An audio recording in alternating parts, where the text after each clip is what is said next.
we develop what is being presented this evening for your support. I believe this strategic plan is the best approach for our district. It takes us beyond conventional plans that, frankly, in the past have failed to inspire and get results. This approach is different in that it is a community-inspired, lasered focus on students. I intend to use this plan to drive our district and our school conversations. It will be about accountability and performance. The input from our community was outstanding, and I want to thank everyone who took time to share their aspirations. Those who served on our committee for our strategic plan, if you're in the audience, please stand. Thank you so much for being a part of this and helping us drive the vision for CCSD. Thank you so much. This evening, we are asking for your vote on the vision, the mission, the beliefs of our strategic map. We have also included the printed packet. You have some sample measures and sample year one initiatives as well. Our performance measures and initiatives will be us working the plan. Before we discuss what you're being asked to vote on, I would like to invite Dr. Jenny Welch, our GLSI partner, to share with you about our process. Good evening, Madam Chair and the board at Clark County School District. I'm delighted to be here this evening, really representing the voice of your community back to you all. We promised as a partner to you all that we would do 4 things. The first is that as a facilitator of this process, we would engage a representative sample of your community and make sure that the strategy that you all are voting on this evening is not the voice of a few, but a representative voice of your community. We also promised that the sessions we would design as we were convening folks in person, delivering surveys to be administered, and supporting the thinking of your staff, that process would be thought-provoking, engaging, and meaningful. And we promised that we would draw on the insight of some of the frontline implementers who are here today, not just district leadership, but your classified personnel, your assistant principals, your principals. You all had a chance to convene with me in April, and as well as caregivers and students and community members.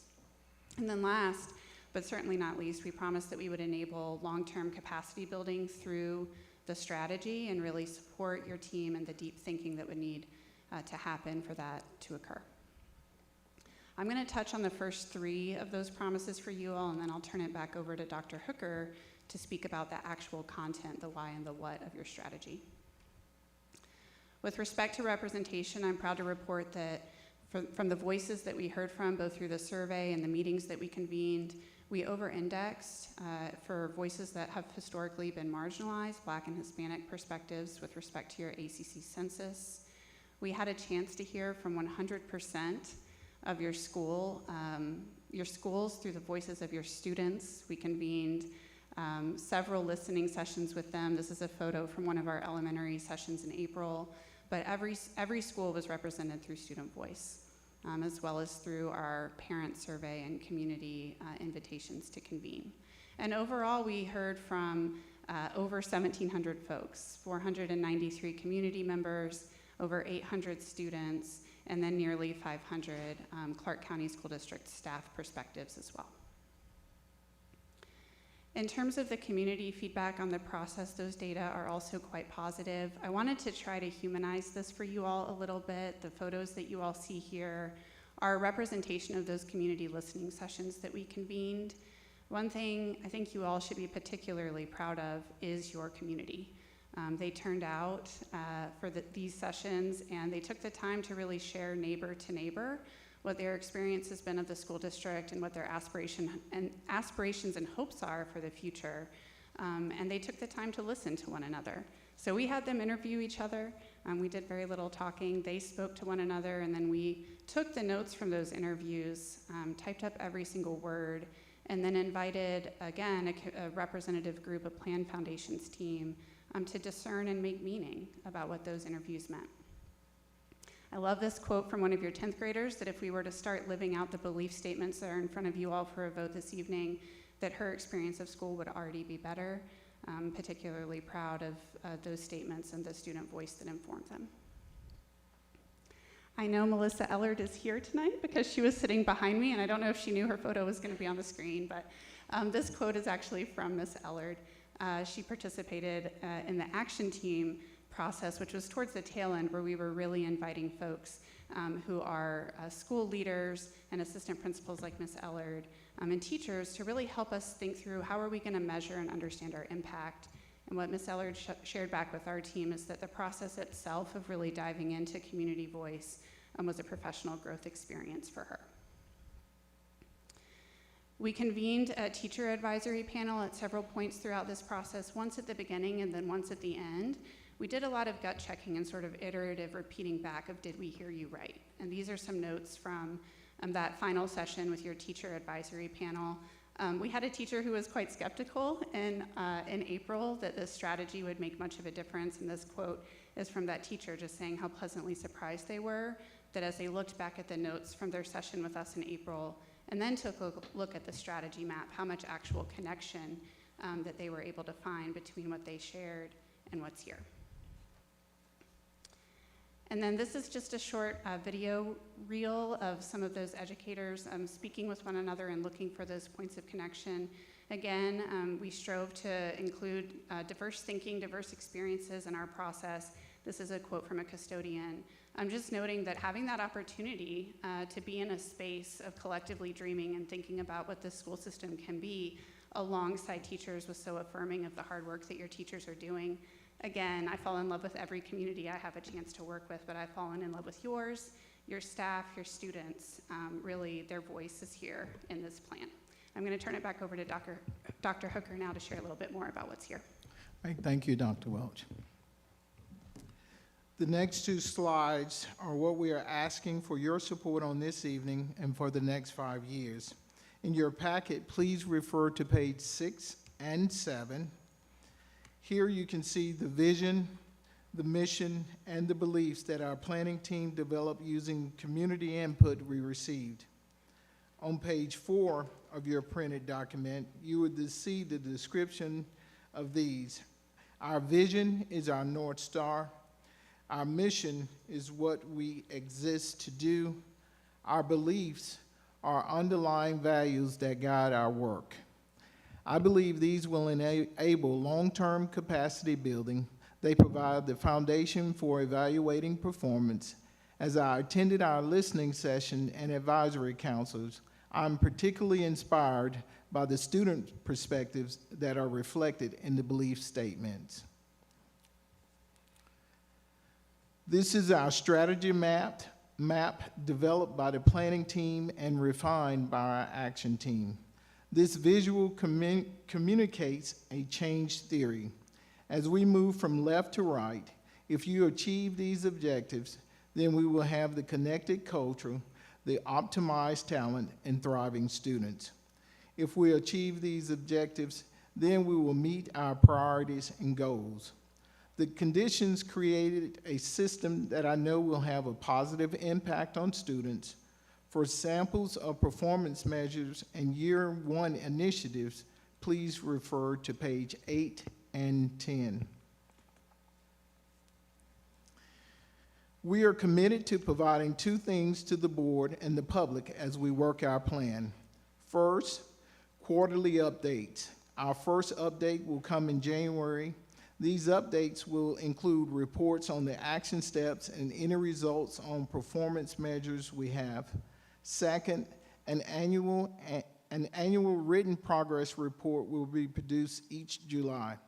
And tomorrow, we are prepared to publish our performance measure and year 1 action plan to our website.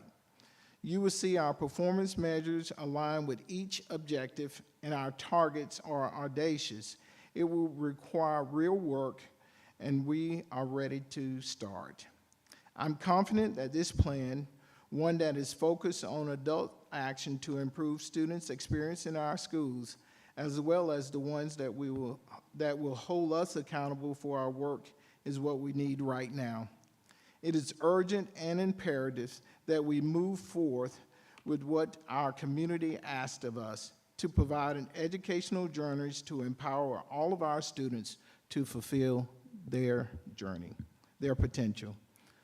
At this time, we would welcome any questions that you may have.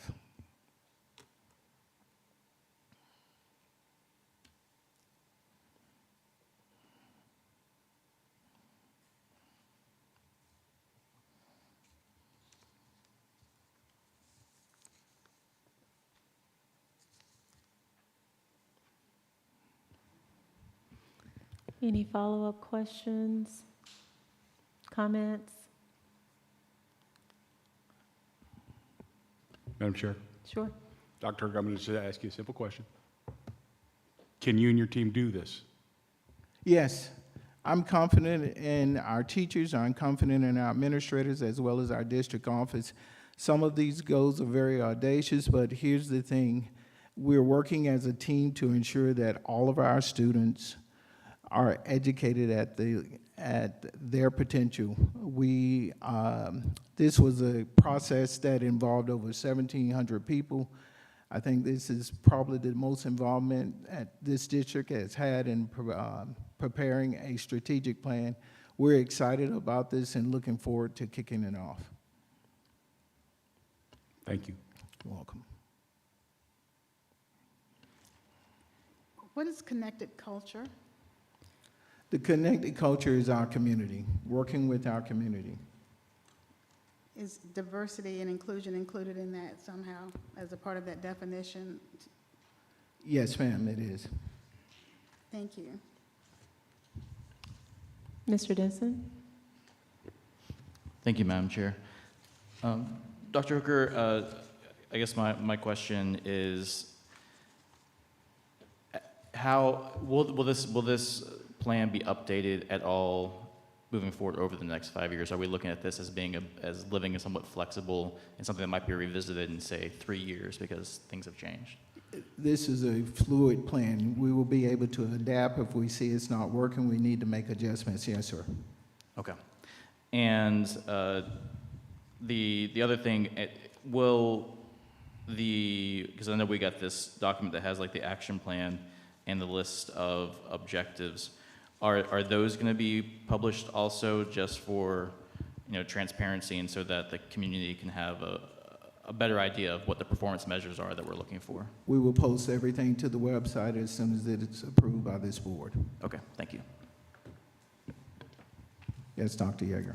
Could you talk a little bit about the new initiatives, the year one initiatives that are coming up, please?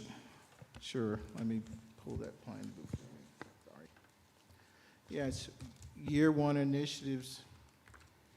Sorry. The year one initiatives that we see here to improve the district system for partnering with our community, that's one that we're working hard. As I started here as superintendent, I said one of the things we have to do is build trust back with the community. And I think we're on the right path in that, and having our community conversations and being transparent when we communicate any actions that has taken place at our schools. We have not hidden it under the carpet. We've been honest, getting input from our parents. Our second year one initiative is to optimize our talent. I believe our human resource department, under the leadership of Dr. Blankenship, our retention rate has increased. We're doing a better job of reaching out to fill our unfilled positions at this point. And our last thing is striving students. As I've always said, our students are our customers. If you notice, we had 810 students who participated in this from each grade level. It's important that we listen to our students. Every school, every campus now has a student advisory committee, and they are to meet once a month or quarterly with those groups, and we're excited about the conversations that our principals will engage our students in as to ways that we can get better as a district.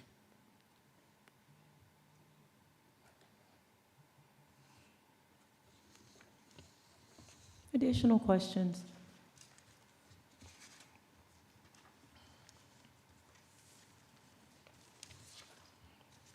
I have just a quick one, Dr. Hooker, and I think it just may be my own Yes, ma'am. challenge. I know this is slightly different than the one that we discussed. The core of it is the same, but I know you all have added all of those performance measures and things like that. Yes, ma'am. In the brochure, the document, the electronic document that we had, it was a little bit easier for me to see how the performance measures align with the specific action. You know what I'm speaking of? Like on the pages, and so I'm trying to, how do we know, and I know this is just a document, this isn't the actual booklet itself, but I guess I was just curious, how do we know which performance measures line up to which action? Or is it a little bit clearer? Is it more similar to the document you originally shared? It's more similar to the document we originally shared, and if I'm incorrect, I'm going to ask Dr. Welch to come forth. So the change theory, the strategy map that you all are looking at is a representation of the overarching 30,000-foot strategy.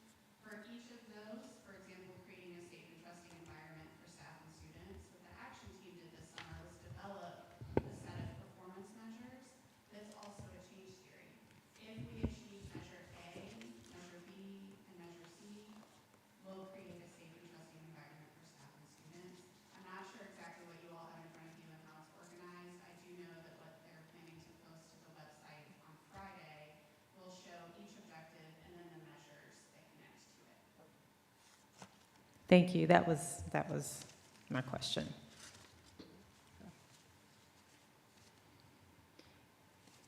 Any additional questions or feedback? One more question. Sure, Ms. I'm Davis. still working with the vision statement because that is so critical to everybody's understanding. So it says to be a high-performing school district that ensures all students can access opportunities and positively contribute to their communities. What do we mean by that, their communities? The communities in which we live, to have a positive impact in the Athens-Clarke County communities. So we're going to be able to aggregate that somehow and know, but that's still a priority, or what is, I'm struggling. Are we just looking at one community? Are we looking at this thing holistically, or again, are we trying to differentiate here that there might be different opportunities in different communities? Here's the wonderful thing, and then I'll ask Ms. Bonet, you can expound upon what I'm about to say. We're able to, once our students leave our community, we're able to look up records as to if they go to college, how successful they are, things of that nature. If they come back into the community through surveys and other actions to see their contribution to our communities.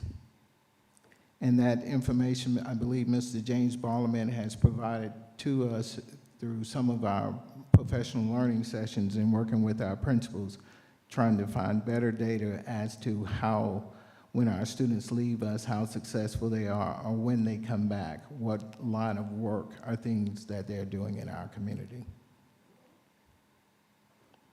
Okay, so thank you, that helps a lot. Okay, thank you. And Dr. Hoover, with the current plan, I know, so the board is fully aware that, we operate in the big picture, and the initiatives are yours and the district's. As it relates to the priorities that have to do with culture specifically, where there's some element of behavior, even if it's not stated, like on initiative 1-2, it talks about strengthening tier 2 and tier 3 PVIS supports. Yes. I guess I'm sort of thinking ahead and trying to figure out what does this mean for policy? I know at different times we have we'll have the code of conduct that we, that we have to approve. And then normally conversations about discipline and things like that take place. Where would you in the district say that discipline work and restorative work falls? Would that be under this climate and culture area? Yes, that's clearly found under those areas. Okay. Okay.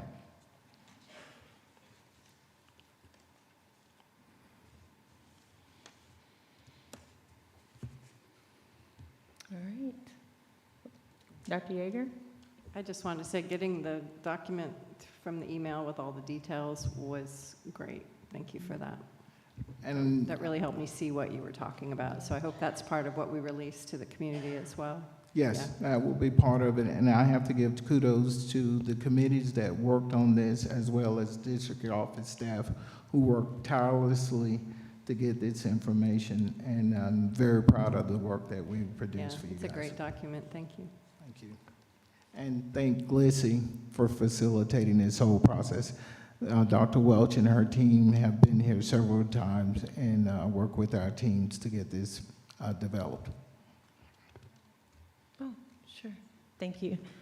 Dr. Anderson? This is also a very quick question. For the baseline data, where there's areas to develop new metrics, there's several where you're creating a measure or establishing a baseline. Yes. Is the expectation that all of those will be completed by the first quarter, like you will have established the? We will establish those, yes.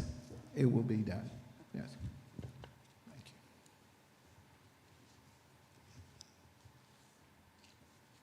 you. All right. Seeing that there are no additional questions or comments, thank you, Dr. Hooker, for all of this information, as well as your team. I think it's helpful, and hopefully gives, I think, the board not just direction, but can have implications for our work as a governing body as well, with policy and budgeting and evaluation, just how we can support these initiatives. And I appreciate you guys. Thank you so much. Oh, I have one more question. Yes, ma'am. Does our budget support this plan for year one? Do we have enough money to do it? I'm sorry. Yes, we do. Trust me. All right, thank you. So we'll move forward to, I think it's the business items for discussion and building the consent agenda. The first item I have here is our August 10th work session minutes, as well as the board meeting minutes. Do we want to keep this, put this on consent? Okay, and just as a reminder, with our new format, we'll look through these items and determine if they'll be on consent, if we want to actually vote on them as a separate item at the business meeting, or if we want to place it on a later meeting's agenda. All right, so A is on consent. What about our field trips? Item B. Okay, we'll place that on consent. C, policies for approval. I did have a quick question. The new weapons policy refers to the code of conduct. When are we going to look at the new code of conduct, or are we just keeping the one we voted on? The code of conduct for this year was voted on, I believe, in May. Am Was I it? correct in saying that? Oh, okay. All right, sorry about that. Yes. All right, so are we going to keep this on consent? Do we want to vote on it separately? Consent, all right. I didn't have any questions. Consent. You said. I'm good. I didn't have any questions there. Oh, okay, consent, all right. Personnel, Did I look at that? consent, I don't hear any, okay. The job description for the HR generalist? Consent, all right. And The resolution for the sale of 260 Hill Street, Ms. Palmer did send out just some context. This is something we've already decided on. Consent. Okay. All right, G, the contract for sale for Rogers Hall, Prince Avenue and resolution. Let me restate that, I'm sorry. The contract for sale for Rogers Hall, 585 Prince Avenue, and the resolution. Consent. All right, consent. And then the video surveillance system upgrade. I did wonder if I could just get, if staff could just give a little bit more of a little more information on what the upgrade is and what the situation is about. I'm sorry, can you repeat that? Just if you can just give a little summation of what that is, the surveillance system upgrade. Yes, that's for our elementary schools, updating the camera systems throughout our, I believe it's in your packet, it's saying 11 elementary schools. Am I correct in saying that? 11, yes. So, okay, and so is it just bringing it up to the same level of what the other, okay. Yes, Okay. though they had the old analog system, we're bringing it up today. Okay. All right. Yeah, and it said 11 elementary and 4 other sites. Yes. Do you want to keep it on consent or vote on it separately? Okay, consent, okay. All right, Gaines Elementary Playground refresh. Consent. All right. And approval of the hotspot purchase.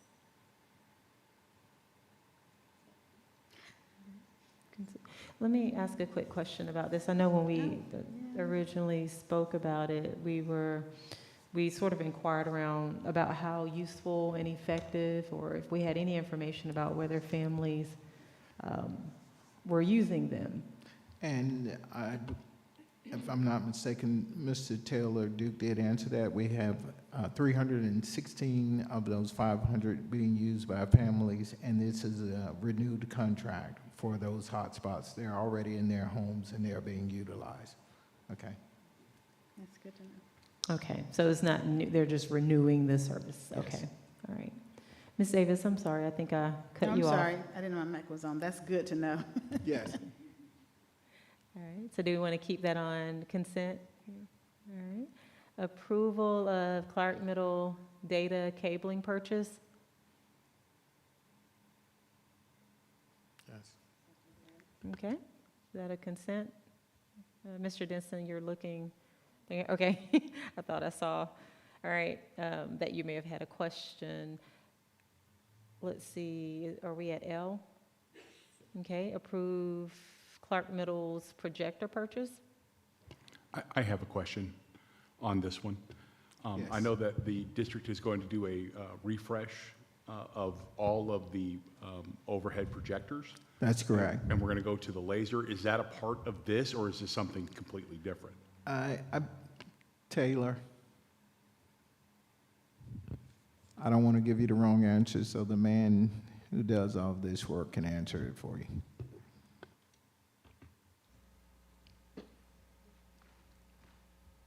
They are the same.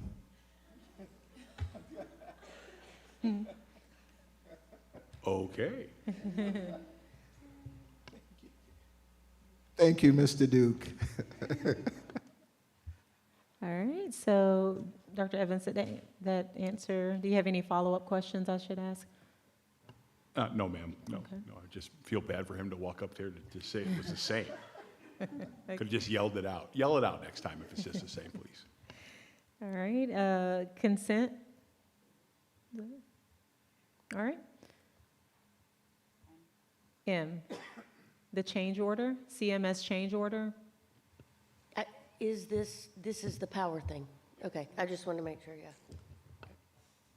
Okay. Consent? Want to keep that on consent? Okay, and approval for the purchase for a platform lift for transportation? Okay. Any follow-up? Dr. Evans, I'm sorry. Madam Chair, this is going to Cedar Shoals, right? Or No, I'm sorry. This is the one for transportation. And my understanding is that the one from transportation is going to go to Cedar Shoals for them to work on the thing. Is that right? Is that what I'm? So we're actually going to be repurposing the one at transportation. It's Okay. going to go to Cedar Shoals, so that way those students will be able to work on like heavy diesel and machinery and things like that. I think it's really smart and really cool of what transportation is doing. Yeah, that's awesome. Under CTAE or what program? What- I'm not following. Yes, ma'am. Automotive, okay. CTAE, yeah, Great, thank the diesel. All right. O, the American Towers LLC, 99-year cell tower lease at Cedar Shoals. I was curious about the pricing being fixed for the next 99 years. Is there a different way we could approach that? We don't know what's going to happen in 99 years, right? Other than I won't be here, but, okay. So this is a lump sum payment. It's basically a sale for all intents and purposes of that small parcel with the easement that goes to it. So there won't be payments over a period of time. It's a lump sum upfront. So it's not we're just not selling it, but we're not going to get any more money out of it, right? Back to the school district in 99 years. Personally, I won't be here. Neither will I. So I hate to obligate 4 generations, right? So why aren't we just selling it? For complicated tax reasons. Okay. We don't retain any liability, right? We don't, no, it's totally theirs. Okay. That's always confusing, but okay, nice to know. Follow-up questions. Do you want to keep this on consent, Ms. Davis, or we want to? We can't gain anything from it, so yeah, we can just leave it on consent. Okay, Mr. Denson? I did have a question for Mr. Pruitt on the, so with it being the lump sum, and I see, that we have renew 4 additional 5-year term renewal periods that we do. So if we, No, that's the existing lease. okay, So that existing lease is being replaced with this new lease for a single 99-year term. okay. Oh, no, yeah, they're paying us, I mean, they're because the tower is on our property and we're Right. leasing, and, yeah. Okay. I do see what Ms. Davis is saying, is that if we're talking about 99 years, we are possibly looking at what could be very much changing economics after our lifetimes that we are baking in for a very long period of time. But you're basically receiving the 100% fair market value of that property as if it were being sold. It's not making any difference to the price. Right, but I'm saying that the value of that property, that the value of the use of this antenna, the leasing of this antenna could change drastically decades from now under this. Oh, certainly. The Right. antenna itself could become more valuable or less valuable depending on how technology changes. But Right, and I would think that the way that we see technology moving, it's becoming more and more valuable to use these. And, yeah, so I mean, it is a very long lease that we are baking in for generations, so. Yeah. Would you like to pull it and? It's not talk that I about- necessarily want to vote on it separately, like, honestly, I feel like I haven't had time to actually be able to think through this and be able to compare this to what other options are out there when it comes to tower leases. Would you like to, we have the option of placing it on another meeting as well. we don't. We don't? Okay, well, scratch that. Mr. Pruitt, can you talk a little bit more about why we don't? So we went through a number of options. Actually, so right now it's that lease that renews every 5 years. The tower company actually, it runs through 2040 something, I think, on all of those renewal terms. The cell tower company has the right to cancel it each 5 years. We do not at this point. There's an escalation clause in the rent. There's also some co-location fees. We looked at various alternatives of either continuing with the 5-year options or a fee simple sale or a 99-year lease. Again, for various, there were a lot of negotiations on this for various reasons. The 99-year lease is the best. I got lost in my thoughts there. Yeah, I was just curious, why we don't have more time. When I said that we could place it on a future meeting, and so I was just curious if you could share more information about, like, the deadline or timeline. Oh, we've been working on that. Actually, we received a letter from them during the pandemic wanting to lower the rent, which we, of course, ignored. Then they wanted to extend the lease and talk about, an lump sum payment for a longer term like this, or just a fee simple. So we've been working on that for a long time, and September 30th is their deadline. It's the cell tower company's deadline. There's actually a leasing company. Apparently, this is the way the industry's working now, is land management, lease management companies actually acquire these leases and these sites, and then they, in turn, deal with AT&T and whomever, the communications companies. So their deadline is September 30th. Okay, and from what I think I'm understanding you to be saying, their deadline is our deadline, is like, as well, basically. Right, because they're, what they have told us is that actually they would not offer this much money in these favorable terms if we started, and if this were something they were starting now. From what I've read and been told, actually the industry's more worried about these cell towers not being as useful and as valuable in the future as technology is changing, so they're paying less now. So sure, we could go past September 30th, but we may not have as good an offer at that time. It just feels Thank like you. one of those, oh, I'm sorry. Go ahead, Ms. Davis.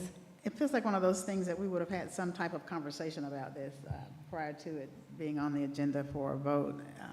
Again, in absence of finance committee, in absence of property committee, I don't know when we'll have those opportunities to do that, but I feel like that's a valuable part of educating ourselves so that we can make the best informed decisions.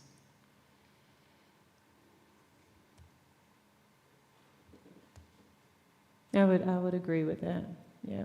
If it's something particularly that we don't have as much wiggle room, and obviously that we don't know, we don't know as much about this as you all, and so, yeah, some I'd say, time. okay, not consent.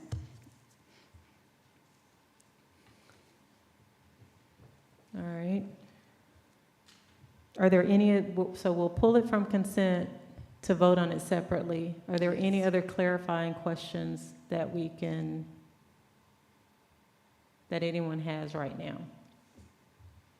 Can I just ask where this is and how big of a piece of land is it? It's on Cedar Shoals. Mr. Pruitt, could you answer that question, please? I actually haven't physically been out there. As I understand from our conversations with Dr. Askew, it's back in the corner of the Cedar Shoals property. Do you know where it is, Dr. Hooker? Yes, Troy, thank you, or Mark. If you can come up to the microphone, that would be great. Cedar Shoals, you have a softball field and baseball field. Kind of at the back end of the baseball field, in the tree line, it's maybe 500 square feet. They've got a fenced-in tower. So it's really not in the way of anything that we do over there. It's kind of back down right before you go down to their extra practice field. Great. So Thank you so much. 500 square feet? Yeah, they've just got just enough room for the tower and a little building with the controls And so the 99-year lease is confined to just the current Just- space that it occupies, yeah, and that not I think an expandable by anybody? Okay. easement. And then I think they have an easement, I guess, to get off property, so they get their cable off property. Okay, I didn't understand that last thing, but okay. Basically just where their cable runs under the ground, we can't Cable. dig in that spot. So they have access to the road to run their cables. How much land is that? It's a cable. It would just be a cable from that pole to the street. And that's, like I said, back in the woods. It's not in. 75 feet of cable, 10 feet of cable? It would probably be 400 or 500 feet of cable. 400 or 500 feet? Mhm. Okay. That actually reminds me why we couldn't do the fee simple, is because then it'd have to be platted out as a separate tract, and there are setback requirements, and it's too close to the baseball field, so. to meet that. Thank you. Great. Thank you. All right, so we will place that separate. Okay. Moving forward to item P, this is the ADA playground equipment for 6 of our elementary schools. Consent. Mr. Denson? I did have just a question that maybe we can get in you know, in the future on in one of our reports, but on that these are the 6 of the 8 schools that right now that have adapted education students. I have to imagine, though, in the future, we're going to see more and other schools have, you know, adapted education students go into those schools. So I guess I wonder if there is a plan for us to make all of our playgrounds at all of our elementary schools ADA compliant as we move forward. If we move programs to those schools, we will do that, but at this point, it's confined to those 8 schools that they are assigned to. Like, okay, but do we have, I guess, do we have a, I have to imagine that there will be at some point, right? Or do we move all of our students into those? Yeah. That's what we currently do. We assign those students to those 8 schools that we currently have the programs at. Right. And I guess the other thing is just as us looking at, you know, being a you know, community schools, and our schools oftentimes serving as, you know, hubs for the families and that live in those communities. I would like to see just, you know, some kind of ADA accessibility, if possible, even on some, you know, in some small realms on all of our playgrounds. Just, you know. That's something we can look into. Thank you. All right, do we want to keep this on consent? All right. Teach Town. I don't even remember what that is. That's it. Ms. Davis? Can you say, oh, did you say that again? I'm sorry, I'm good Okay, so consent. for me. All right. Advanced Care Partners.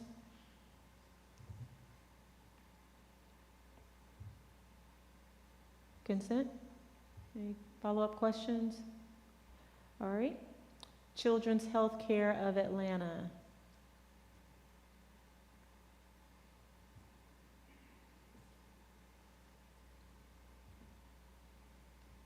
Okay, we're good. All right. And then our Eureka PL contract. This is something that we already have, correct? We're just renewing it. Yes, this is something that we currently have, yes. And this is the math program across all of our elementary schools, or? No, yes, for all of our elementary schools, and we did Carnegie Math for our middle schools. And are we as excited about this as we are about the reading program that we have? Yes. The professional learning that our teachers are receiving is helping improve our math student achievement. Yes, we're very excited about it as well. You didn't say so. I love you, Miss Davis. All right, so that was T, right? Yes. You're, okay. U, the RESA Annual Shared Services Contract. I have a question. Okay, Ms. Davis?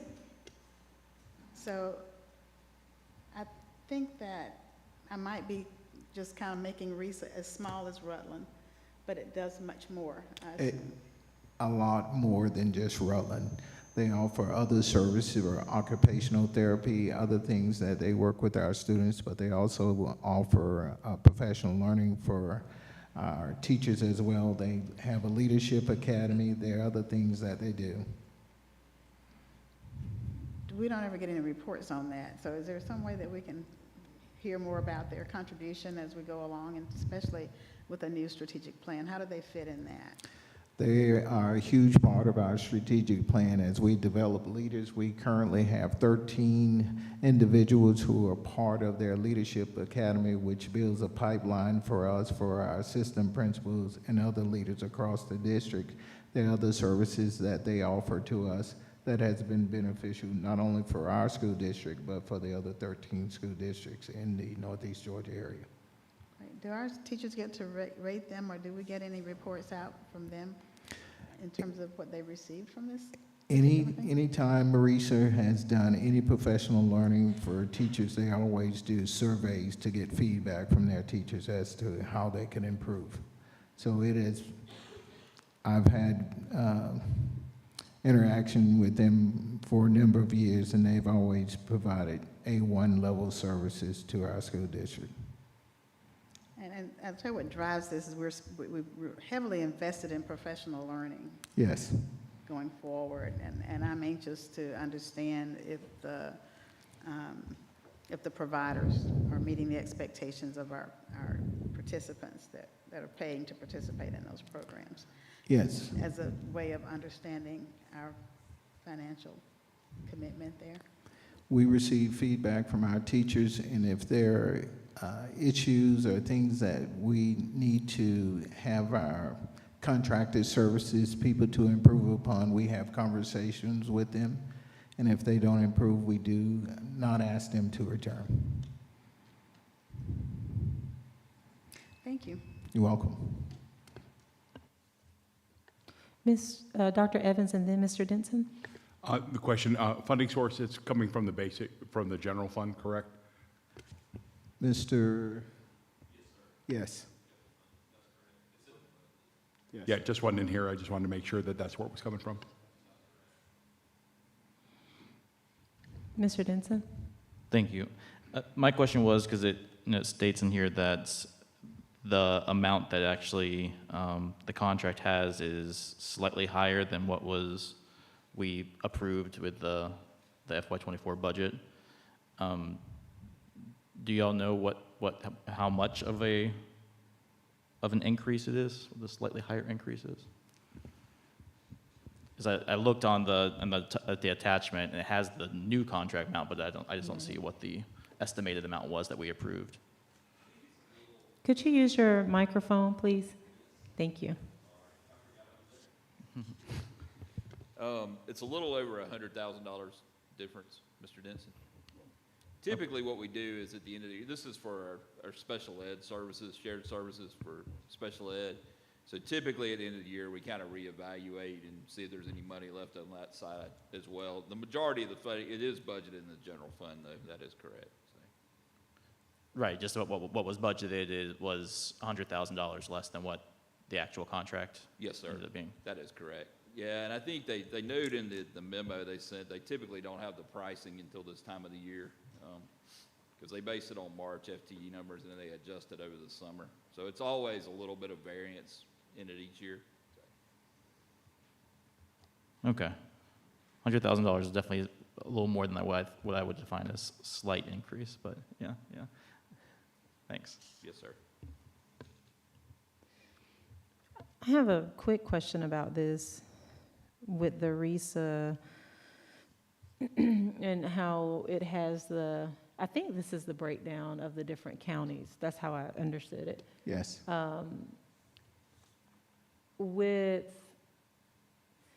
Do we feel that with our students and families that are served through special education, is this enough? Like, one of the things I think about is that I know, like, with the staff that with hiring, we Yes. always had, we had the special education staff that tended to, we weren't lacking, but we were in need of special education staff.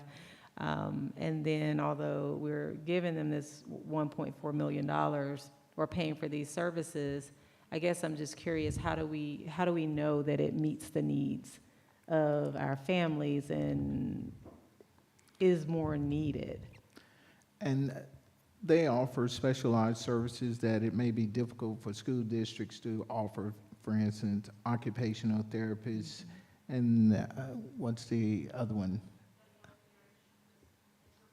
Were you speaking to your mic? I'm sorry. It provides for our interpreters. We have the DHH program that is at Winterville and Coyle, and so it provides for the teachers and interpreters for that. It also provides the physical therapy that students would receive, also for our speech and language. So there are several different shared services that come under this contract. Mm-hmm.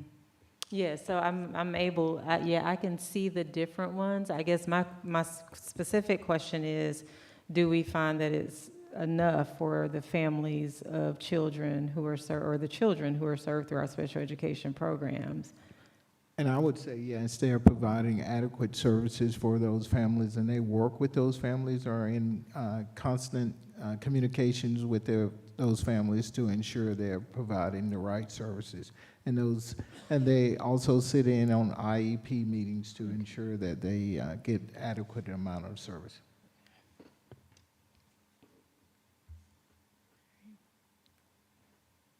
All right.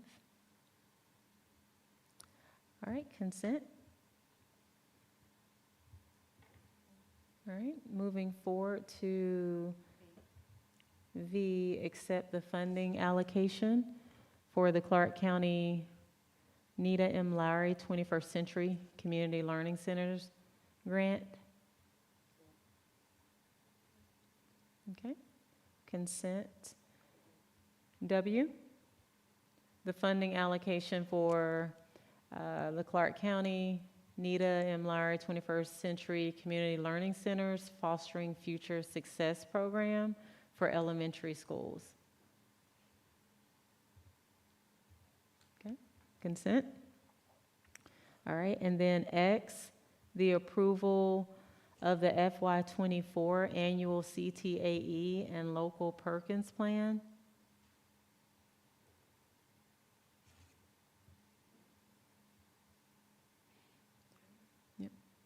And just to clarify, I think, Dr. Hooker, I remember you saying we didn't have to have we would normally and historically had done the presentation, but this would be enough. Yes. Okay. All right, and the IGA for the youth development with ACC government and CCSD.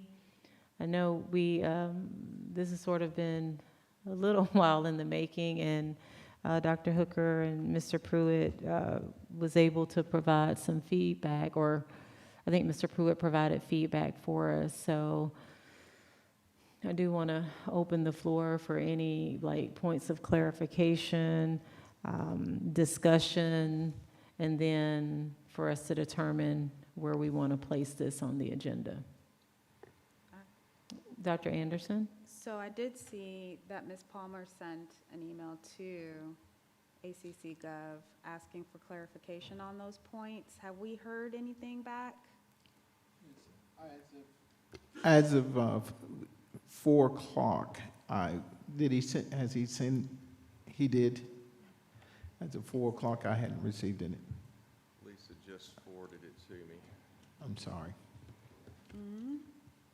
Yeah, so, I mean, it was just clarifying. I mean, there's no changes. I wasn't really asking for changes or pointing out anything that was wrong. I was more just making notes for you to know what was in there, just highlighting some things. So, and we heard back from Blaine Williams agreeing that, yes, I'm interpreting that correctly. That's basically it. Okay. And I guess based on what Mr. Williams has shared with you, Mr. Pruitt, I mean, are there any other reservations or anything we need to spend more time discussing from a legal perspective? Not from a legal perspective. Okay. Dr. Anderson? I just wanted to be sure your question was addressed. Well, I guess I just want to make sure, because those points seemed to imply that CCSD is right, that the school district is sort of over-promising or promising more than we intend to if we sign this IGA. That's what it read like to me. Is that not, did I interpret that wrong? Well, all I was saying is it's matching funds. So your matching funds for the facilitator up to $75,000 each, and your matching funds for the sports equipment, they're matching 155, whatever odd dollars it is, based on our estimate of what the total cost is. Obviously, if the costs end up being more than that, Clark County School District would pick up whatever the overage is. I mean, that's basically the terms of the agreement. So then I guess that's the point, is that overage one. So with that overage, what the language says is that it will be shared 50-50 between ACC and CCSD. Am I correct in that assumption? Because in this last bullet point, it says that CCSD implicitly is committing not only to provide a matching amount, but also to fund any overage. Right, But it because doesn't say we that gave them shared. the estimate for the sports equipment.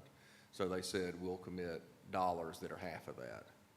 I was just pointing out that estimates can change when you actually buy the equipment. Could be less, could be more. They'll pay half up to the 300 and whatever it is, dollar for, I guess it would be three. I believe it was 333. Right. So Yes, they pay half. 338 or something They like pay that. half, they pay up to half of that. Yes, that was the total. So I think I saw different, was it Mr. Denson? And then, no? Was it you, Dr. Evans? Okay, well, maybe it was Ms. Davis. It was a hand over here. Yeah, I have my mic on. Ms. Davis? Okay. I'm for no consent on that. Okay, so you want to pull it off of consent? Okay. That is why we'll pull off of consent, okay? Dr. Yeager? Just to clarify, so we're matching 75,000 for the facilitator, and we're matching 130 or 150,000 for the equipment, but then they're going to give us $3 million not give us, they're going to pay 3.3 million additional dollars to support this program, right? We're not matching that. Well, No. none of that is part of this. I think that, so there's really two separate things here. There's the sports equipment, and then there's the facilitator that hopefully would lead the development of a program that then would have additional costs, but none of those are committed to in this agreement. So this is just about the facilitator and the equipment, not the $3.3 million that they're offering? Correct. Correct. They offered $3.3 million. I didn't see that. That's not what they're offering? It's they're not offering it to us. We are helping, Helping them. from my understanding. That's why you're having the steering committees to work on these initiatives as to how they use the 3.8 How to use million. the money? Okay. Yes. But it's, yeah, okay. And the 155 that they are given is helping in purchasing the athletic equipment, splitting the cost for the facilitator. Not only includes the session that we had last night, but the steering committee sessions that they will have going forth to, that's where this splitting of costs took place.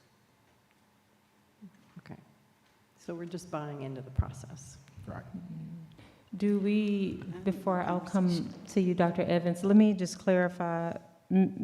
Ms. Davis, when you wanted to move this from consent, you want to move it to vote separately at the upcoming meeting this evening, or would you like to move it? I'd like to move it till after we have another conversation among ourselves about this relationship that we're doing going forward. It's different to me than the TAD relationship that we have the IGA on, and that's the only other experience that I can connect this to is the TAD relationship. And so I'm wanting to better understand what our expected outcome is. I'm more concerned that there might be an opportunity to do this without an IGA if it's simply this one program that we're funding and one program that we're partnering with, similar to how we're paying Envision Athens, to be a partner in looking at the overall community impacts of those particular target areas. I'm wondering, was there ever consideration of moving this conversation into one of the initiatives for Envision Athens that has already been created to have these, community-wide impact conversations. Again, I just feel like we haven't had conversation, and maybe it's me. If I'm the only one who has that feeling, then I will certainly defer to the wisdom of the people that have been closer to this. I mean, I've not been part of any of these conversations. I'm just reading the agreement, but what I gather from it is you're committing this to this facilitator to have that conversation, to figure out what kind of program might result and what the cost would be. And the mayor and council are saying, obviously, they can't and you can't commit to a dollar figure right now, but everybody's saying, that's what we're working towards. So we anticipate having that conversation when that program's ready, when that proposal's ready. This has already been approved by the city council. I'm sorry, not city council, county commission, I'm sorry. There was a moment during the discussion last night where a commissioner asked, what about the district's leftover ARPA money? Like, what are we going to do with our leftover money? And I didn't have anything to say because I don't think we're going to have any leftover ARPA money. And we, There's no and such. correct me if I'm wrong, Mr. Griner, we cannot use our ARPA funds in the manner in which the county is using theirs.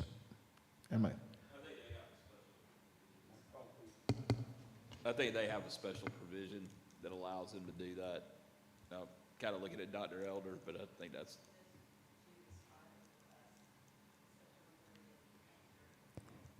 Yes, yep. I couldn't Uh, even. Doc- Can you Doctor- speak in the microphone, Dr. Elder? If you'll come to the podium, please. Thank you.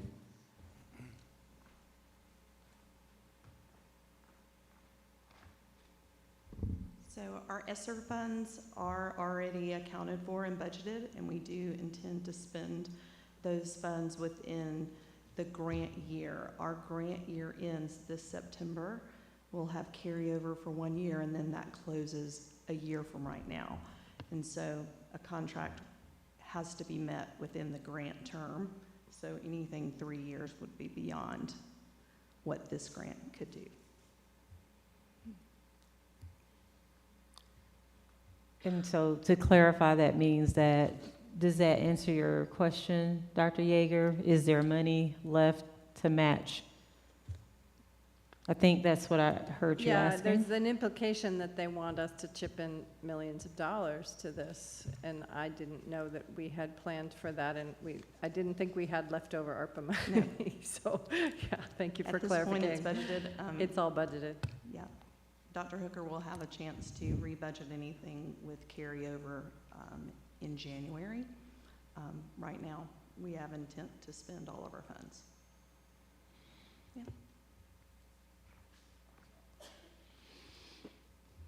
Dr. Evans? As I'm looking at this, so you're gonna, Dr. Gann, you're gonna pick 5 people, and Mayor Gertz is gonna pick 5 people. And then this committee's going to, are they gonna come up with recommendations that they're gonna present to us, and we're gonna vote on them, as well as the commission, or are they just gonna say this is how it is? Because I find that problematic. Yeah, from my understanding, and I think this goes back to a couple of the questions that were asked a few months ago, it sort of lends itself to that. One was like, what was the timeline? And then the other had to do with who's the committee accountable to? From my understanding, they would be accountable to both bodies. Their job would be, or their tasks would be to identify solutions based on those, like those themes or the problems, the problem statement. It's not my understanding that they would be able to determine these are going to be the solutions and move forward without the governing body that has appointed them and that basically will finance the work. But I understood it almost as like almost like a steering sort of a steering committee and a work group at the same time to determine those specific solutions to, I think in our case, what we talked about more last night was youth development and youth violence. Thank you. And that there would be some representation from each of the bodies on this as well. And let me just say, you know, based on, I think what I'm sensing here, there can always be more opportunities for more conversations. Certainly don't want, you know, the board at a place where they're not comfortable, or if we have, you know, glaring questions or concerns about any aspects of this. So the joint allocations, the facilitator fee that we will, or that expense, and then the work of the committee. Mr. Denson? My understanding is that if CCSD is not contributing additional funds, and that from what we just sounded like, it sounds like that is the case, then I don't believe that we will have any say over how ACC Gov spends their own funds. I think we'll make recommendations, but I mean, I think that's really, to me, that I see the two parts of, there is the sports equipment thing, which to me is a no-brainer. They're going to give us matching funds for us to do, to help expand our sports program. And then the other part is that they are asking for our expertise in youth development to help find out how they're going to spend their money, is really the two things. And to speak to Ms. Davis's questions about why it was us and not Envision stuff, I was on the commission whenever that part was come up, and that CCSD was targeted as the main entity to help the steering of it. Was just that they thought that CCSD is the largest contributor to youth development in the county. Therefore, this body is the best one to help navigate finding the best strategies when it comes to youth development. Yeah, so to me, I guess, like, I have no problems with this, because outside of us contributing the matching funds for the facilitator of up to $75,000, that outside of that, we're just agreeing to helping hone the strategies for them to spend their own $3.3 million. So. Yeah, and thank you for that clarification. If I think that was an error on my part, but certainly is ultimately their money. And, you know, I would hope that it would be collaborative in many ways, similar to the work that we've done before with the TAD. Ultimately, that was going to impact us directly, but I think both bodies at least had representation and were able to really guide the process and represent the views of the majority of those bodies. So, Dr. Anderson and then Ms. Davis. I'm trying to kind of recall our previous meetings where we've had these discussions, because we've talked about this in about at least 4 meetings. And I believe that it was our initial discussion to have a facilitator that prompted them, or ACC, to include this facilitator as a line item. And I believe it was coaches from the schools who approached ACC about the program. And so this was essentially a CCSD sort of led process that ACC is agreeing to help fund. And I also believe that at one point we talked about the steering committee, and we're the ones who pushed to have board representation that was equitable to ACC representation because of our experience in the TAD. So if my memory is serving me right, all of those initiatives that are on this IGA are discussions that we already had and that we initially prompted, and they're responding to. And so I guess I'm confused why we're pulling it. unless there's something specific in there that we don't like. We've had these discussions before. I am absolutely the senior person here, but I honestly cannot recall a single conversation about how we've had questions about how we're going to spend our ARPA money. We've had that conversation. But in terms of a partnership, I'm not sure that I remember anything along that line, which is neither here nor there because we're at this place. And so with the IGA that we have with the TAD, when it came down to, we talked about having some type of oversight and some type of reporting back to us around things that the county actually has the expertise to do. We took that out of our IGA because that was not within the purview of what we do as a school board. And therefore, we gave all of that responsibility to the entity that is responsible for doing that. I am simply saying if we're going to enter into an IGA around youth development and what is the other, prevention? Violence prevention for youth. If we are going to be the experts on that, do we really need to encumber another group to direct us in that work?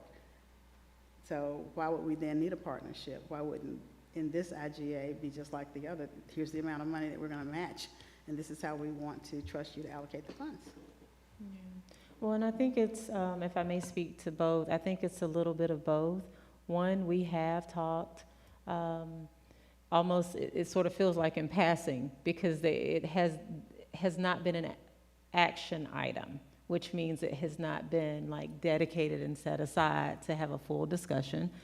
Also, the documents that were sent, I think the documents that we have now were sent right after sort of that cutoff, and so they were not on last month's agenda. And so this is our first time actually placing the IGA on the agenda because we didn't have it before several weeks ago.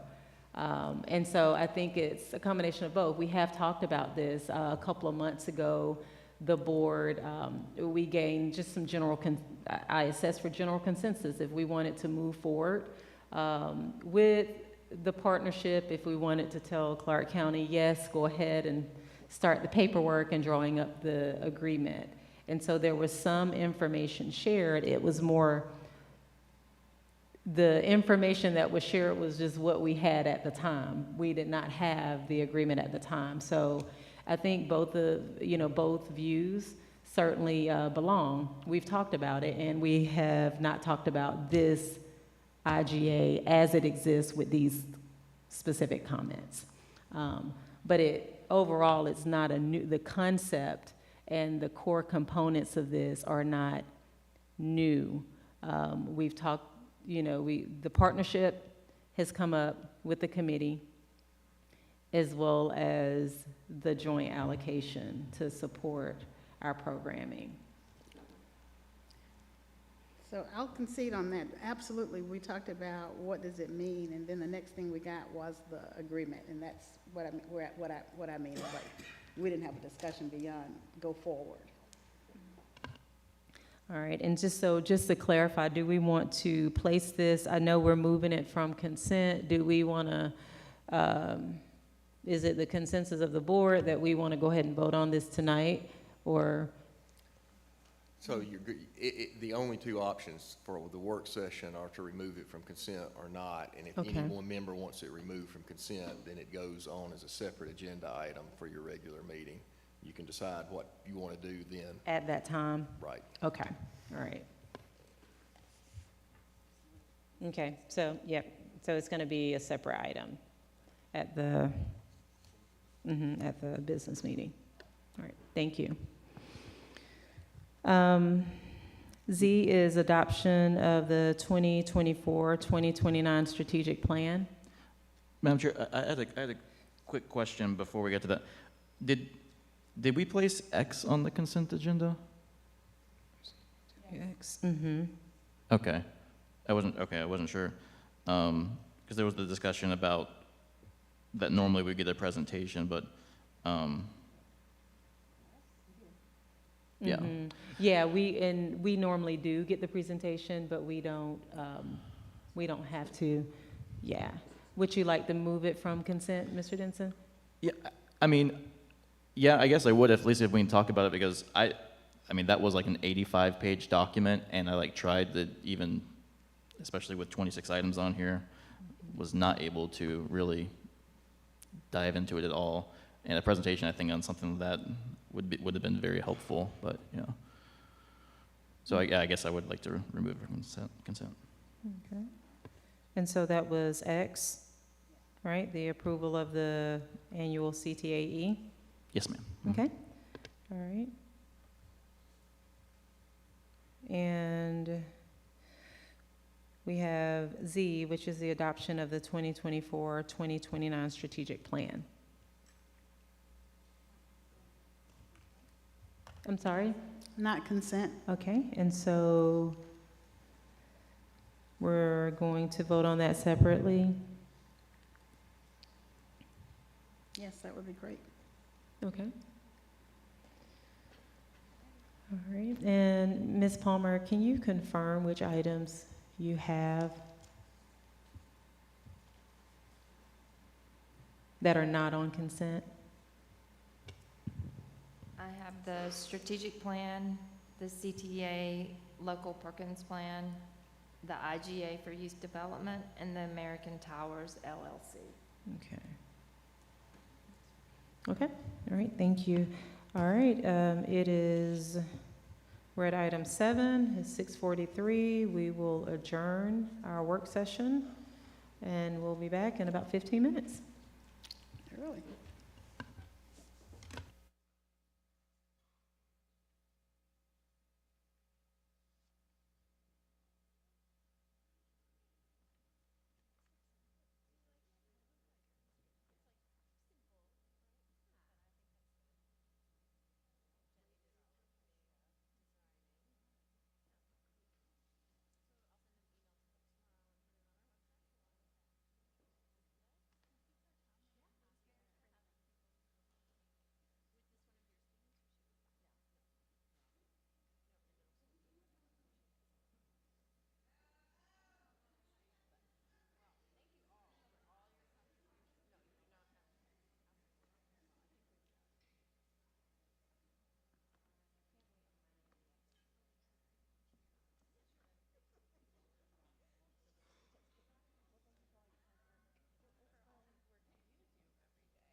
Check, check, 1, 2.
All right.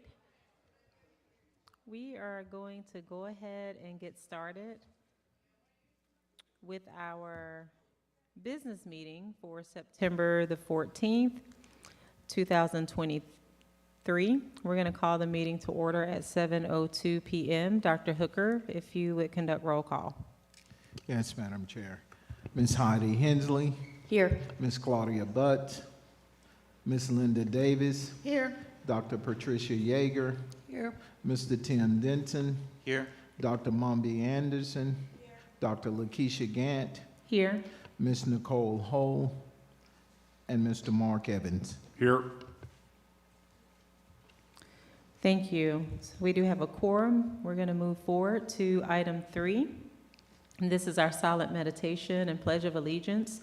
If you would first join us for a moment of silent meditation.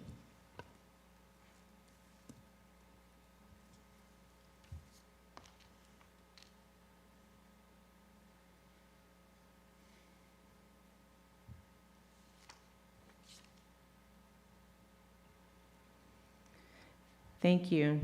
If you're able, if you would stand with us and say the Pledge of Allegiance.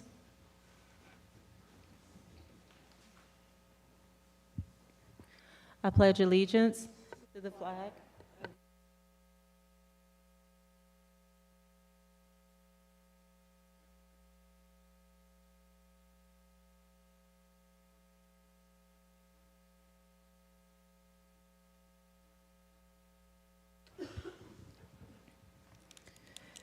Moving forward to our recognitions and awards, item 4, Dr. Hooker. Yes, at this time, we'll ask Dr. Cindy Moore to come forth.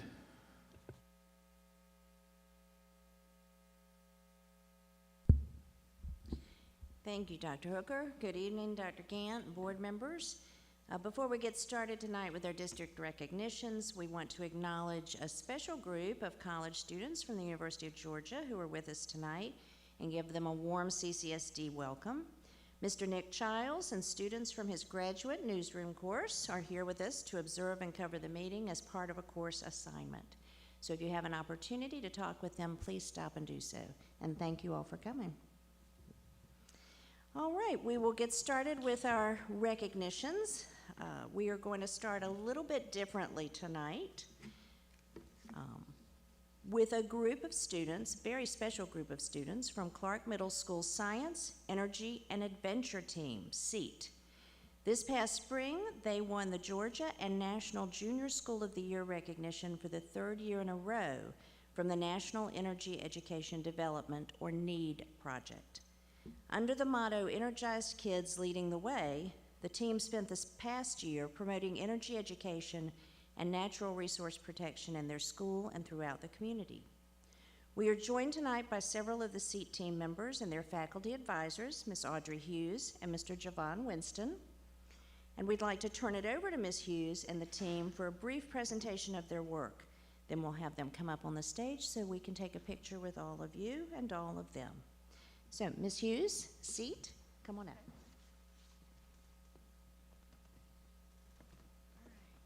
Thanks, everybody, for inviting us tonight.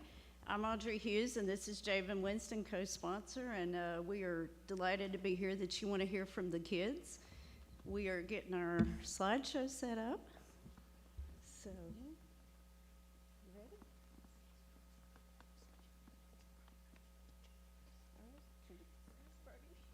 Did we just click? All right. Here we go. So Mr. Winston and I traveled with a delegation of students this summer. They represented Clark Middle School, CCSD, Athens, and the entire state of Georgia while in Washington for about a week. They received the NEED Project School of the Year Award, and they competed in additional STEM challenges while they were there. And it was a pretty cool experience, and there's some photos. All right, I'm gonna turn it over to Arrow, who's gonna tell you a little bit more about our trip, and then kids are gonna take turns telling you about the project. These are photos from our touring time in DC. CMS, Science, Energy, and Adventure Team. The Science, Energy, and Adventure Team's mission is to educate students in the community about energy and resource conservation. The team promoted energy education, and natural resource protection all year long. Team members pitched in to meet needs around the school campus and helped in the community. In the slides that follow, we describe the team goals and how they were achieved. So, teach and help others. Our first goal was to educate 500 students and community members about energy during the fall and winter. Our results were, we taught 676 at Clark Middle. We taught 1,082 community members. 22 team members were educated.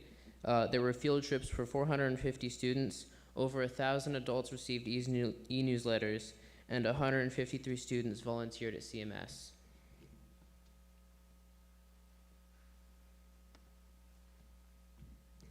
Our second goal was to conserve energy and resources by reducing, reusing, recycling, and repurposing.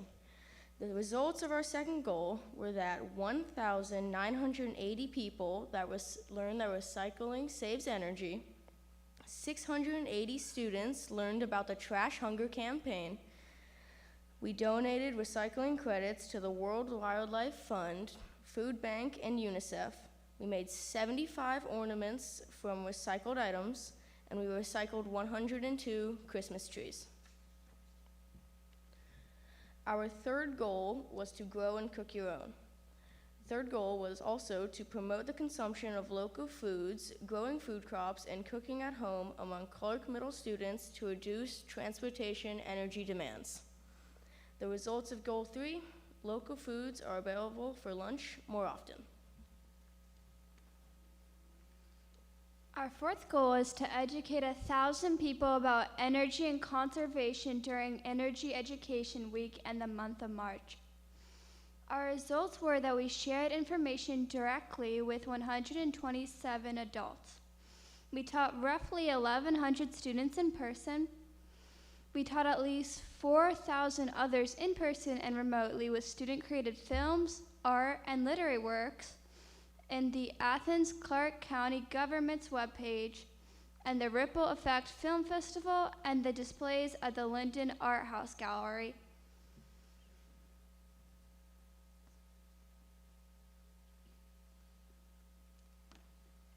Goal 5, collect 250 Energy Star pledges and share energy conservation information with 500 people. Results, we shared information with 7,800 people and collected 432 Energy Star pledges. Our sixth goal was to increase our energy content knowledge, because you gotta know what you're doing. So our average score on the energy test before instruction was a 32, and our average score on the energy post-test after instruction was a 91, so marginal improvement. Our seventh goal was to influence officials to build a more energy-efficient Clark Middle School. The results of the seventh goal was that a new Clark Middle School will open in 2024. Our hope for the future. Solar for the new Clark Middle. Energy costs are a school's second largest expense.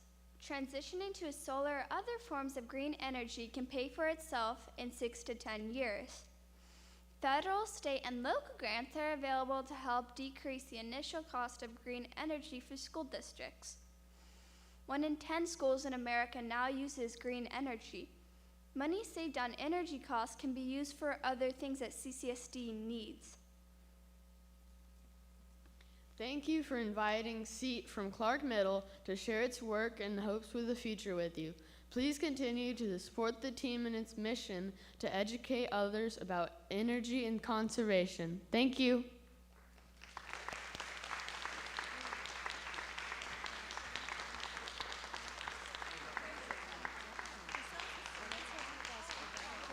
If all the team members could come back up. And Mr. Winston and I couldn't miss an opportunity to educate you all, so we brought you packets.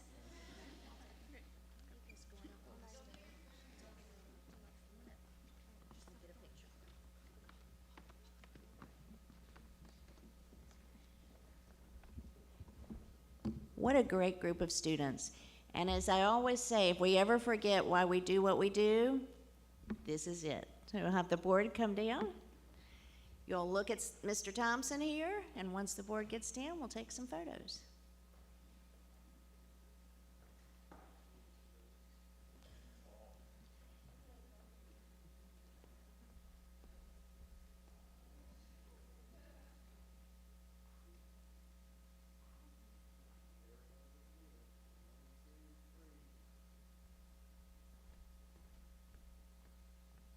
Thank you all so much. And I know the rest of you feel as I do. We're in pretty good hands with this group.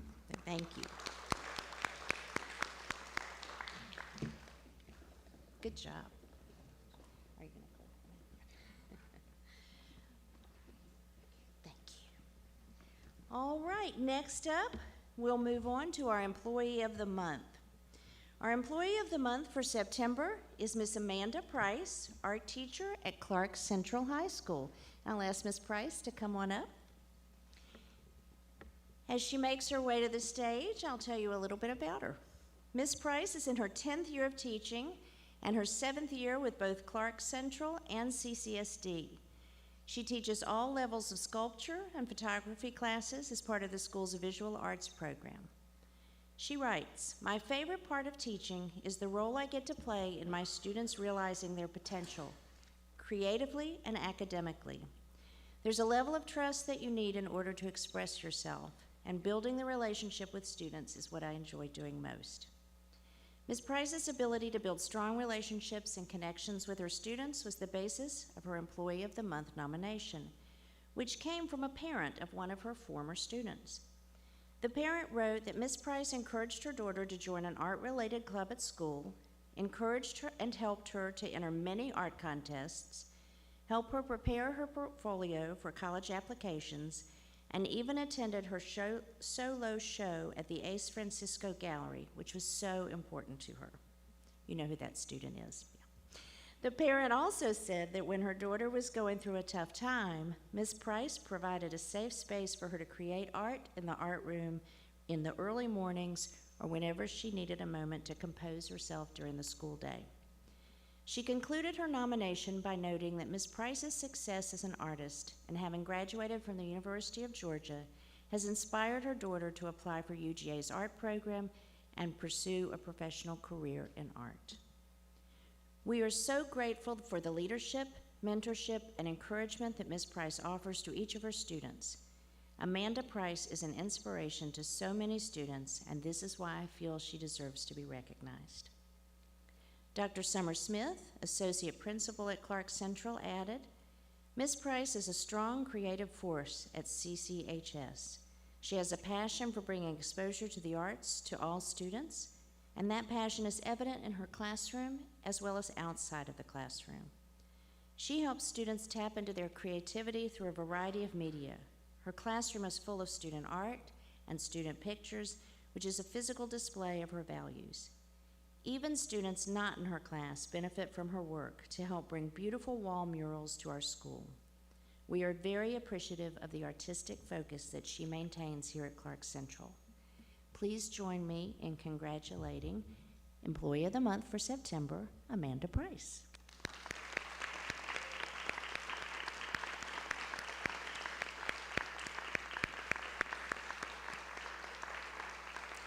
Now, at this time, we'd like to invite David Bradley up to the stage and thank the Athens Area Chamber of Commerce and the many local businesses that support our Employee of the Month program. David Bradley, for those of you who don't know, is the president of the chamber. Move over so we can take your picture. There we go. And he is presenting Ms. Price with her Employee of the Month gift bag. As they come down off the stage, I would like to turn the floor briefly over to David for any comments. But first, if you all don't mind making your way back one more time, let's get a picture with this outstanding Employee of the Month.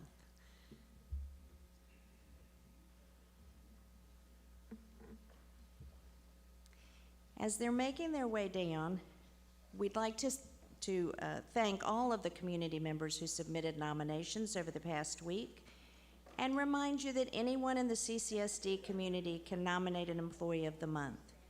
You'll find information on the screen we show next. All right, look this way, scoot over a little bit. There we go. Wonderful, thank you very much. And at this time, I'd like to invite David Bradley down to say a few words.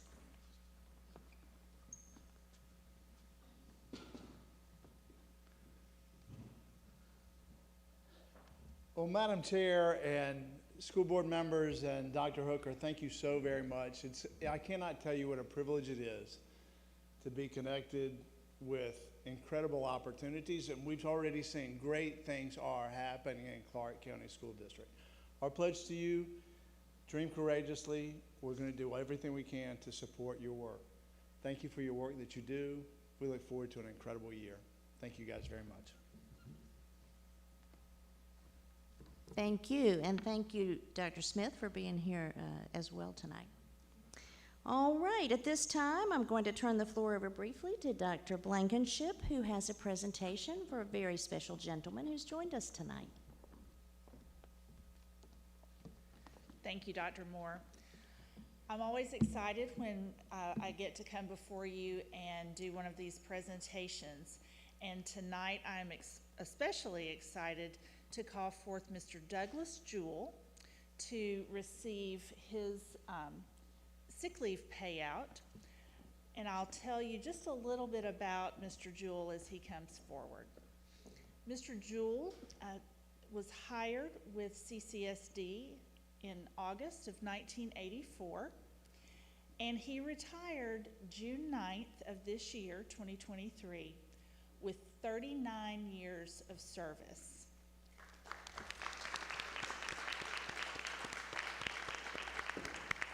38 of those years were spent at Timothy Elementary School, and I believe he told me that he had 1 year at Cedar Shoals. So he made sure he covered both sides of the district. His supervisors said that Mr. Jewell is a very humble man of faith. He was very dependable, as evidenced by the sick leave payout that you're going to see. He had a great attitude with children and staff members. He was very helpful. He would always stay over and give a helping hand when the school was short-staffed. He was a model employee who always showed initiative, and we can only hope that other employees follow in your footsteps, Mr. Jewell. If you are wondering what Mr. Jewell might be doing during his retirement, he shared with me beforehand that he's actually writing a book for his former students and families. So we look forward to maybe getting a little preview of that book someday, Mr. Jewell. So I'm excited to present you with a check for $6,750, which represents the maximum amount of sick leave payout that an employee can get.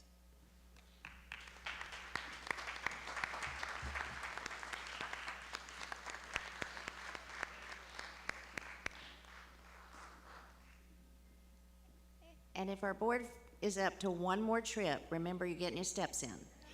Come on down, because Mr. Jewell, we want to have our picture taken with you because, first of all, you look really nice tonight. And secondly, we're very thankful for your service. Okay. All right. Scoot up. We need to see your face. There you go. Move it. Yeah, that's good. You can move in the middle of the check. All right.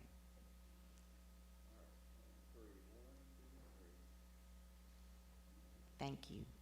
And Dr. Hooker, as you make your way back, you can go back. That concludes our part of the recognitions.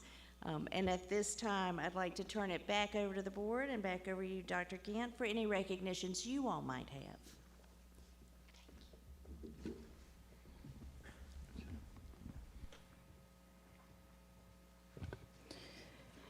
Thank you, Dr. Moore, and congratulations again to all of our community members and students on your awards.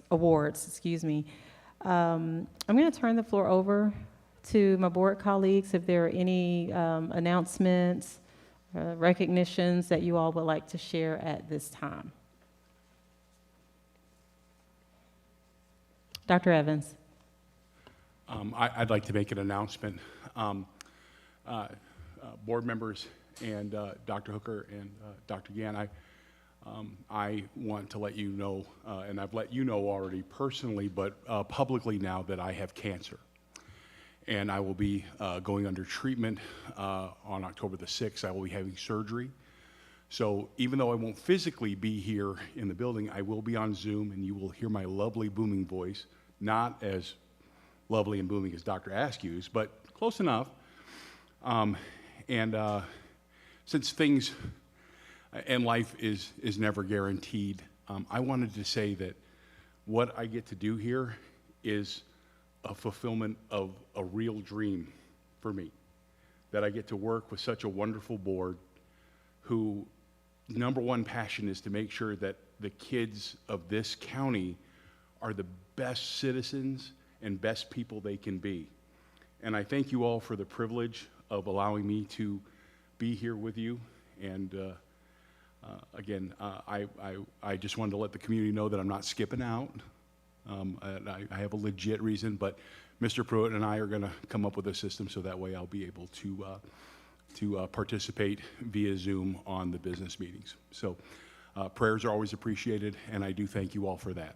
Thank you, Dr. Gann. Thank you, Dr. Evans, and on behalf of the board and the district, definitely be sending prayers and thoughts, and hopefully you and your family will keep us posted on how we can support you.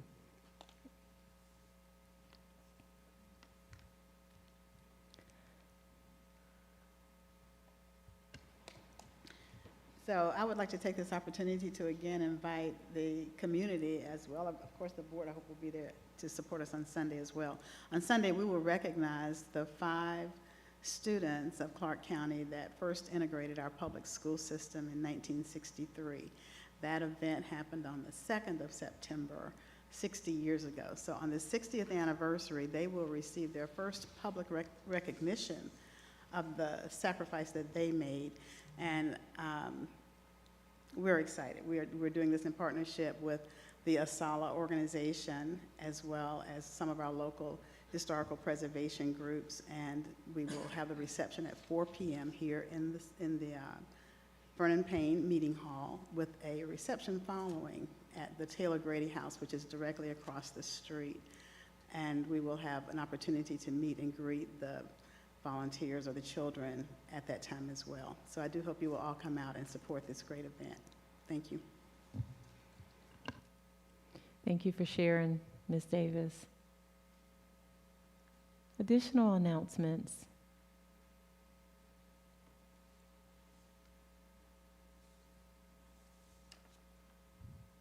All right. Well, thank you all. We'll move forward to our public comments. It's item 5. And as a reminder, the policy that guides our public comment or public participation in our board meetings can be found in policy BCBI. A few reminders: each person will have up to 3 minutes to speak, and at that point, remarks should be concluded. No speaker will engage in any personal attacks, and all comments are to be addressed directly to the board. And board members will not respond to questions or comments from the public. However, the district may respond to public input as needed or as appropriate within 10 working days. And then lastly, the use of any obscene, profane, vulgar, physically threatening, or abusive remarks will not be allowed. Loud and boisterous conduct or comments by speakers or members of the audience are not allowed. And for additional information, again, that policy is BCBI. Based on my records tonight, we have one public speaker, Rebecca Floyd.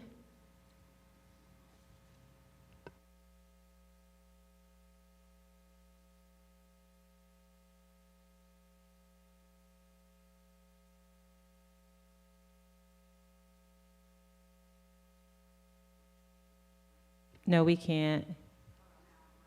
Hold on one second.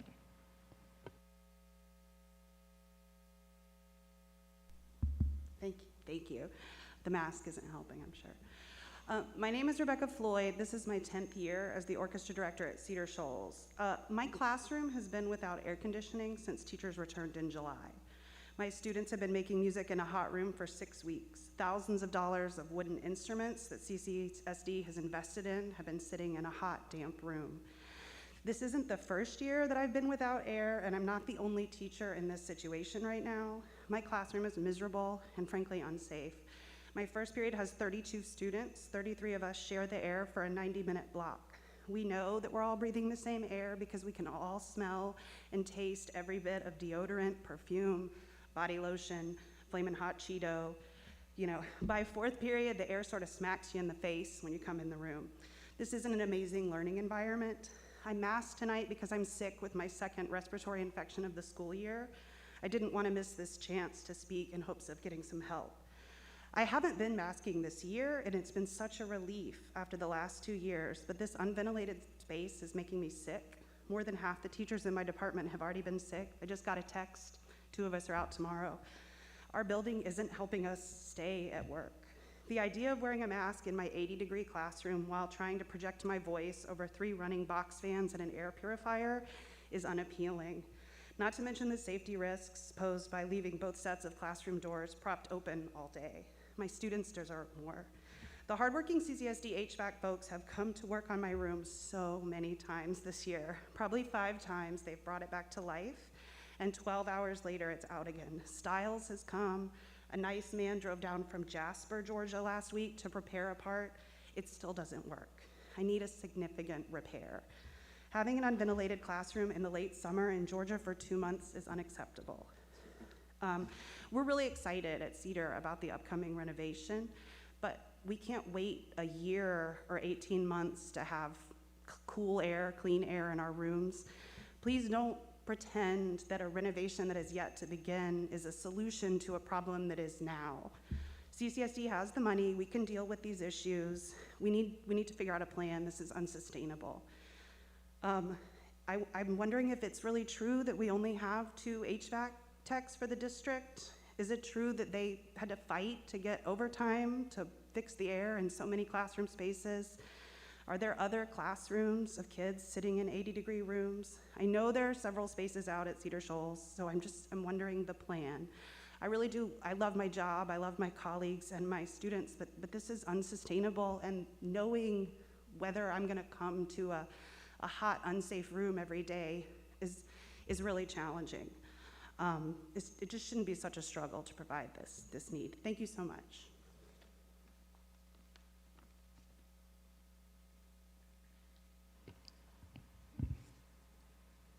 Thank you for your comments.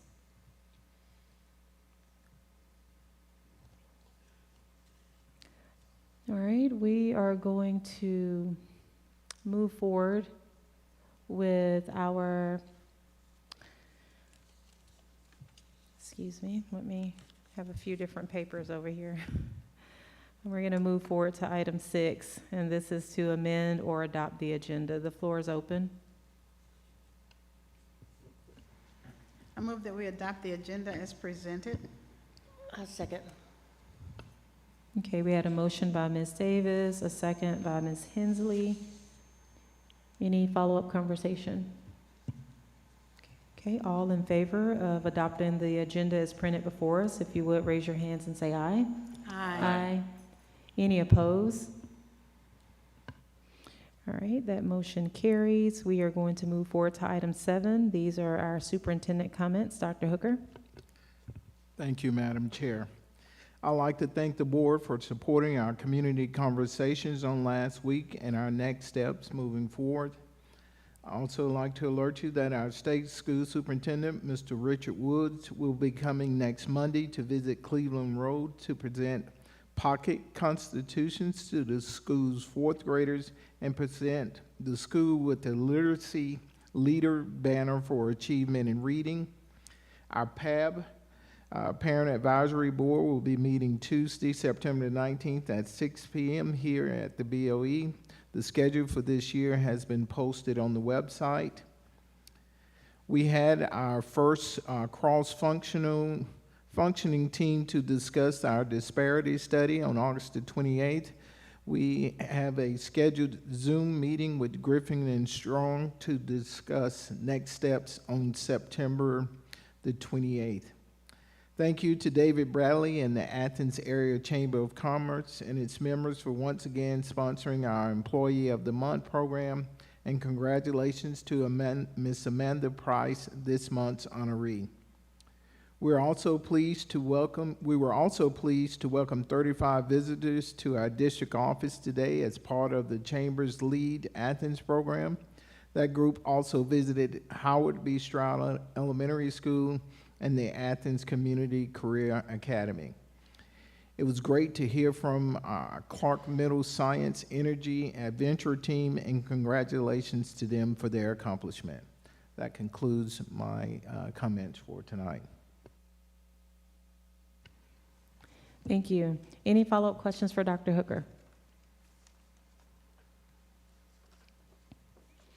All right, we will move forward to item 8. These are our consent agenda items, items A through V. The floor is open for a motion. I move that we approve the consent agenda items. Second. Okay, we have a motion by Dr. Yeager, a second by Dr. Evans. All in favor of approving the consent agenda items A through V, if you would, raise your hands and say aye. Aye. Aye. Any opposed, same signs. Okay. That motion carries. Moving forward to our business items for individual action. Item A is the adoption of the 2024-2029 strategic plan. Floor is open for a motion. I'd like to make a motion that we approve the strategic plan for 2024 through 2029. A second. All right, we have a motion by Dr. Evans, a second by Ms. Hensley. Any follow-up discussion? Mr. Denson. Did Ms. Davis have? Oh, sorry, no. I just wanted to say thank you to Dr. Hooker and the staff and to all our facilitators for this process. I think the entire board, I know I was very impressed with especially the community outreach aspects that happened here. And I think it definitely kind of set the bar for us moving forward with strategic plans, so I appreciate it. All right. All in favor of adopting the 2024-2029 strategic plan, if you would raise your hands and say aye. Aye. Aye. Any opposed? All right. That motion carries. Item B is the approval of the FY24 annual CTAE and local Perkins plan. The floor is open. Mr. Denson? I guess before making a motion, I have a question for Dr. Hooker and staff. Would it be possible if is there an issue in us tabling this till next month? And if there is not, would it be possible for us to have a presentation given on this? I will ask if it's okay with Board Chair for Mr. Tomas Ramirez to come speak to this.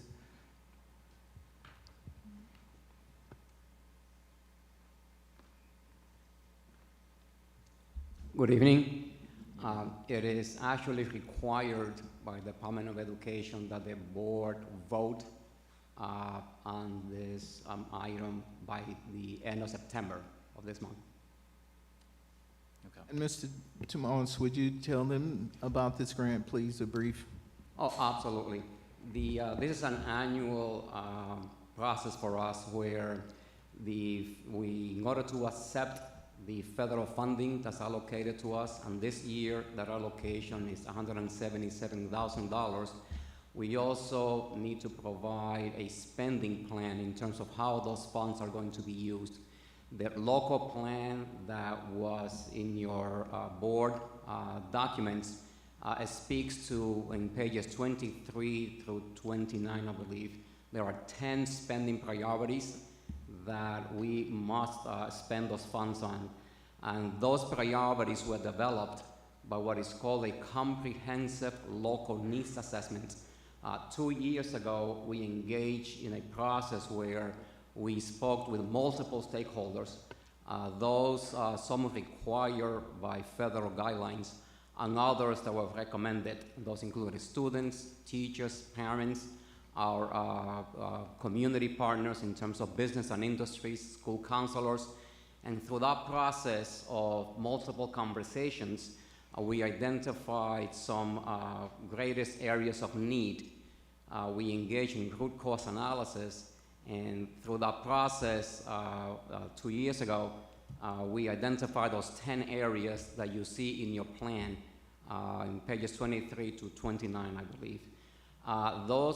That comprehensive local needs assessment is good for 2 years. So we're actually in year 2 of that comprehensive local needs assessment.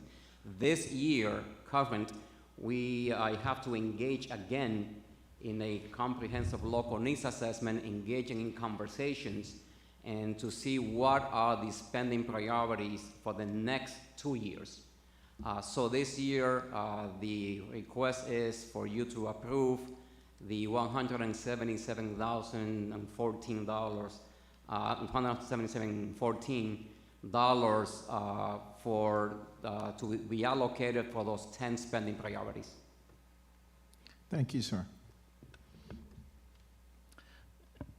With the fact that this has to be passed in less than 3 weeks, I will go ahead and make a motion for us to pass it, but I would hope that in the years to come, because it's like a very important report, very long report, that I would love to be able to dig into, especially this analysis and the stakeholder review.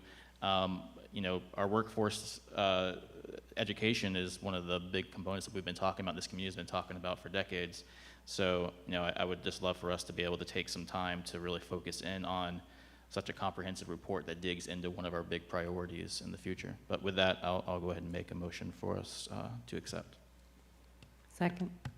Okay, we have a motion by Mr. Denson, a second by Dr. Yeager. Follow-up questions or discussion? I have a question for staff.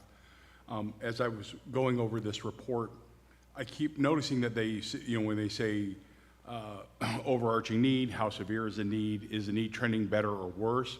And I would see where it would say worse, but then the first sentence of that would say, hey, we're actually trending up. So to me, that would be a better, right? Or is there a particular reason why we keep that at worse? And then in the explanation, it tells us this is better. The way I would answer that is that one of the criteria for looking at the analysis of data is to analyze data by special populations. And within that populations, we see that some of our subgroup of students, some are performing better than others.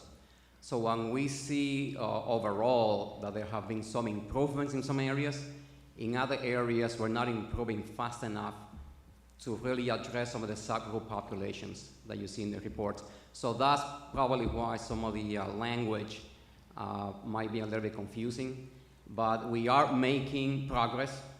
We are moving to our goal. Our number of students that have passed our end of pathway assessment, we actually had a 77% increase in those students that are passing those assessments, from 60 to 106 in just 1 year. But when we begin to look at the special populations, especially our special education population, we do need to do a much better job in really supporting our special needs population. I don't know if that answers your question. That's good enough. But I am a little concerned in the engaged teachers in curriculum writing for all CTAE courses offered in CCSD. it seems like we're behind on this? Actually, no, we are actually ahead of most other districts because what the state provides, we already have a curriculum that is provided by the Department of Education.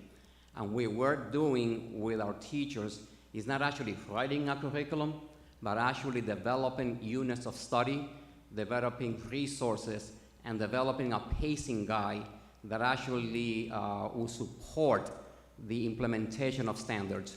And it's localized to our needs based on our area in Athens, and not necessarily focus on the needs, let's say, of a rural community that may not make sense to us.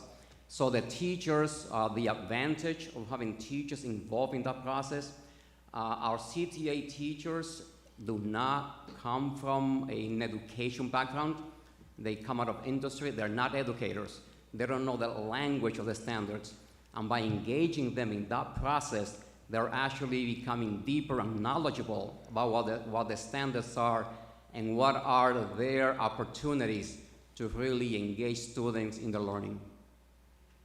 Okay, the reason I brought that up is the last sentence here. The shortage of substitute teachers was a barrier to completing the curriculum for the first year course, but we are on track to finalize the course 1 curriculum writing project during the 2022-23 school year. And so to me, that seems like we're behind.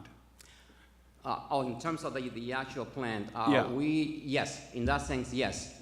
There were some challenges in terms of finding enough teachers to pull all the high school teachers during the school year. We did complete the first course this year. So every single course, to the extent, actually, I would say 90% of all our first year courses are now complete. Okay. And we're moving forward in terms of putting that in our portal so that so principals and teachers can actually access it. All right, thank you. Thank you. Welcome.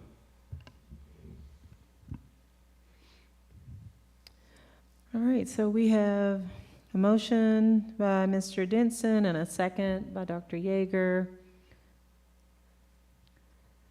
All in favor of approving the FY24 annual CTAE and local Perkins plan, if you would raise your hands and say aye. Aye. Aye. Any opposed? Okay. Item C, our IGA for youth development with ACC Gov and CCSD. The floor is open.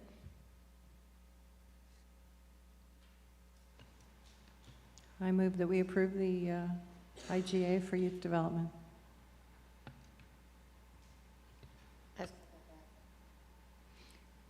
Okay. Ms. Hensley, did you say that? Second. Yeah. Okay. All right, we have a motion and a second. Follow-up discussion or questions? Thank you. I would like to ask if, I'd like to make a substitute motion that we delay approval of this IGA youth development program until we have more discussion among the board in terms of where we're going with our youth development program. Okay, so we have a motion by Ms. Davis that we delay approval. Do we have to confirm a definite time, Mr. Pruitt, in that motion? You can either postpone indefinitely or to a time certain, so either way is fine. Okay. Is it indefinitely or to a specific time, Ms. Davis? That would depend on us. I'd say 90 days. Okay, so I have a motion to delay action on this item for 90 days. Is there a second? I'll second. Okay, we have a second by Dr. Evans. Follow-up discussion? Mr. Denson? I think it was my understanding, Dr. Hooker, that some of these funds, at least for the second part of the sports materials and equipment, that some of those expenses we've already encumbered or are encumbering, and we will need that funding to pay for? That's correct, sir. Okay, thank you.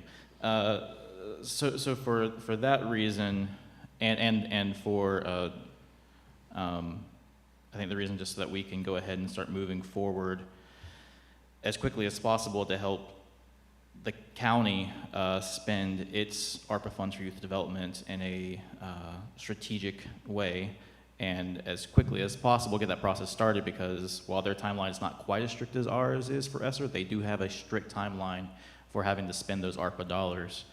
And so I would not want to delay that for an additional 3 months. So for those two reasons, I will be voting no on the substitute motion. Okay, thank you. Any follow-up comments regarding the substitute motion? I think the 90 days is an end limit. There's no reason that we couldn't have a meeting before then and resolve the concerns, or at least have the conversation. And I would also ask if approving or disapproving this agreement, does it impact the work that's already undertaken by the district? Are we spending money that we don't have in implementing a program?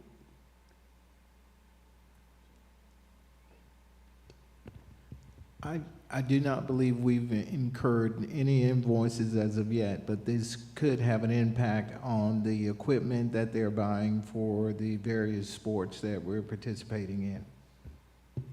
Well, we haven't seen a financial report, so I don't know where we are in our general fund or in our fund balance. And so I'm going to, again, rely on my memory, and we had sufficient money in our fund balance if it were necessary to make this program work, that I would think we would be willing to look there, since those are unencumbered funds, if this were necessary. I'm not advocating slowing down the work and getting the youth program started in our schools. I simply want a better understanding of this agreement and where it leads us. And I want us to explore other possibilities other than it being, creating another committee to help direct this work. Okay, thank you. Dr. Evans, you seconded the motion. Any follow-up comments, questions? No, well, I have a question, and Okay. I think, maybe I'm misunderstanding what this is about. So please bear with me here as I try to say this out loud, and you can tell me that I'm wrong. All right, so what we are entering into with this agreement is we're gonna come up with half the money, ACC Gov is gonna come up with half the money to hire a facilitator to help plan out a program that will be within the school system, but the money for that program will come from the ARPA funds by Clark County. Is that known?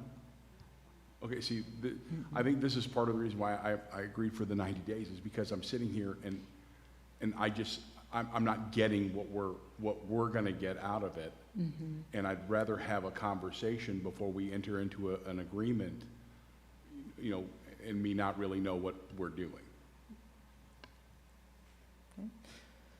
Yeah, so yes, to answer I think what I heard, your concerns are noted, as well as Ms. Davis's. The committee will determine a variety of solutions that may or may not take place in the schools, could be in the community. They could very well decide to support programs that already exist. We have a lot of different programs doing good work already, that simply lack the financial support to build their infrastructure. So it could look a variety of different ways. That'll be determined by that committee, that work group, and it will be with ACC government's money, not ours. We are funding the facilitator, so you were correct, and we are also we're matching the allocation for sports and youth programs in the school district. So it's sort of a 3-part proposal. Thank you for that clarification. All right, so we have a substitute motion on the floor. We've heard from 3 people. Any additional comments or feedback before we take action on the substitute motion? Ms. Hensley. Yeah, I just want to say that I think it does this is the kind of work that we want to do, because Clark County is going to move forward this without us. I mean, they're going to do it no matter what. So us, going back to previous conversations, us partnering with them and matching these funds gives us leverage to be a part of what they're doing. And I think that's pretty critical, because our constituents, which are our students, are going to be one of the bigger groups that will be affected by this. Like it's stopping getting these kids involved in things while they're young, while they're in school, to prevent further problems. So I think, just per discussion, I do feel like it directly impacts our students. I mean, in many ways. That's it. Thank you, Ms. Hensley. Any additional follow-up? Yes, Ms. Butts.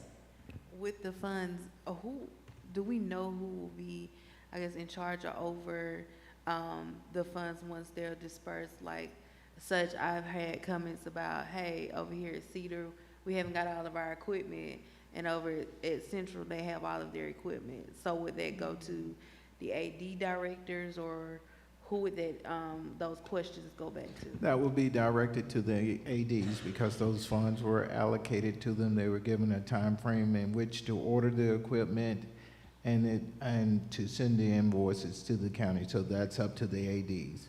Okay. Yes.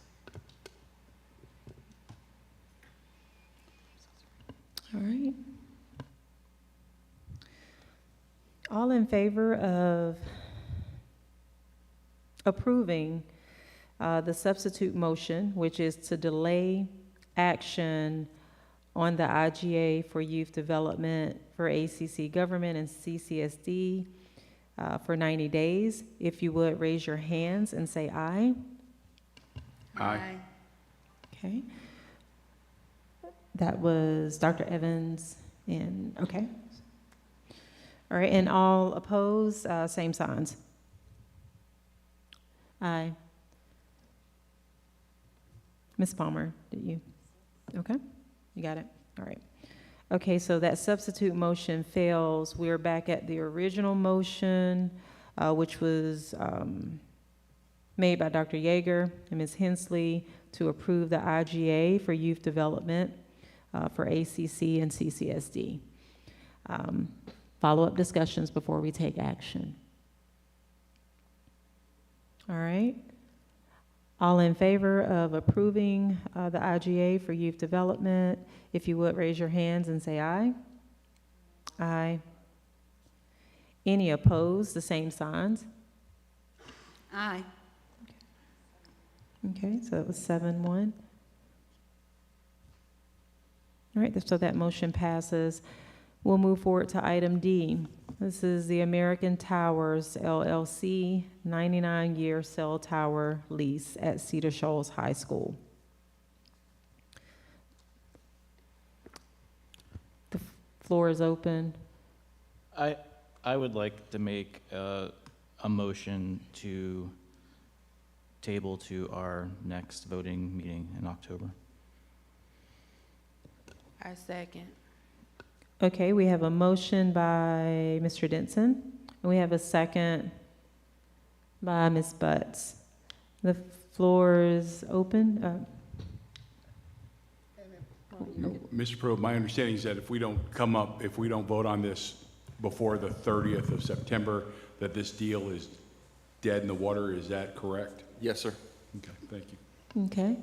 Let me circle back around to Mr. Denson, since you were the one that made the motion. Follow-up comments or Could I just questions? explain, if you don't mind?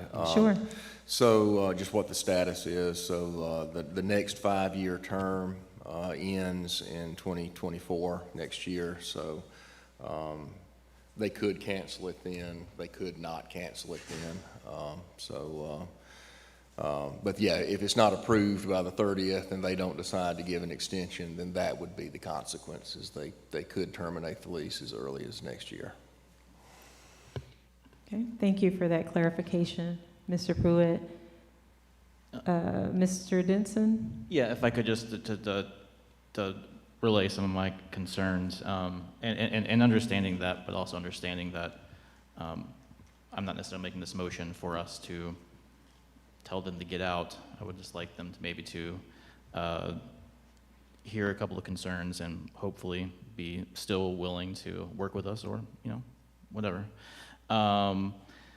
There are a couple of other things. And part of this is just, I've shared my concerns about having our work session the same night as the voting session. It makes it very difficult for us to dig into some of these things. And I just found two elements of the contract that I thought were interesting and somewhat concerning, in which one of them says that that the tenant has an irrevocable option to expand the leased premises to include an additional 500 square feet contiguous to the leased premises. So that's one thing that I thought was interesting. But then another concern on the following is that it goes into saying that they are allowed the right to enter upon the portion of anywhere in between the antenna and the right-of-way, to be able to do testing of the soil, environmental audits, engineering studies, conduct a boundary as built or similar survey of all, do all the work that they might have to do. And then it says, the said right of tenant shall include, without limitation, the right to clear trees, which is concerning to me, brush and other obstructions which may interfere in tenant's sole discretion with tenant's ability to conduct such evaluation activities. So yeah, there was just that is the without limitation definitely concerns me there when it comes to tree clearage. Yeah, so there's just a couple of items that I was concerned about that I would hope that we could go back to maybe addressing, and that they would be willing partners to do so, and then relook at this in 30 days. Okay, thank you, Mr. Denson. Additional concerns? Ms. Butts? Okay. Additional comments or concerns? Can I ask a quick question about that piece of property? And this might have been asked at the work session, and I just maybe zoned out for a second and I didn't get it. It's in a location behind Cedar Shoals, and it's been there for how many years now? 2013 or 14. 13 or 14 years, and it's a tower, and the size is about the size of this room, like that. It's 500 square feet. Am I right? Which is about the size of this room. What's 500 square? Maybe those chairs. Yes. Up to here. Okay. It's not the whole room. So it's like about the size, half of this room is the space. Like Smaller this than area. that. Yeah, it's pretty small. My husband is a carpenter. I hope he's not watching this. He's like, girl, stop talking. Okay, so we're talking about it like about this stage. $4 million for 99 years, and it's been there for 13 years. Okay, so then if we don't agree to this, then that offer could reduce, they could move their tower, like, that's what we're talking about here? Correct. For a space this size? Right. Okay, all right, I just wanted clarity on that. It's 1.2 million, not 4 million, right? That's I right. thought you said, I'm sorry, I misheard you then. And they're All giving right. us money, right? Yes. For the That's up stage. front. Okay. Which, by the way, this is not it's not like we just took the first offer for whatever that's worth. They offered two options. One was to so the current one is these rolling 5 years through 2039. One option was to have 8 more rolling 5-year periods, again, any one of which they could cancel at the end of. The other option was the 99-year lease. In talking with administration, they decided that, the upfront money, the certainty would be better. So then I got the financial. They told us how they calculated it, basically based on projected revenues. I looked at our receipts and also the revenue share reports that they gave us, and realized they'd made a mistake. So their current offer was their first offer was less than half of this. after I pointed out the mistake, that's when it got corrected to this. I actually pushed a little more, but that was sort of the limit, for whatever that background's worth. I'm going to ask a quick question that just came to my mind, and it's just because I'm not familiar with this area. This is not my area of expertise. Are there any other, like, implications that having the tower there? Have we heard anything from, like, the schools with any, like, obvious challenges? But then are there any other things, I guess, in the literature that anyone may know about the impact of having this on our premises? Madam Chair, I haven't heard any concerns about having this tower, and we've had it, as Mr. Pruitt said, 13 to 14 years. Haven't had any issues from the surrounding neighbors nor from the schools. But once this is, or if it's approved, it's for that term, okay? Way out there.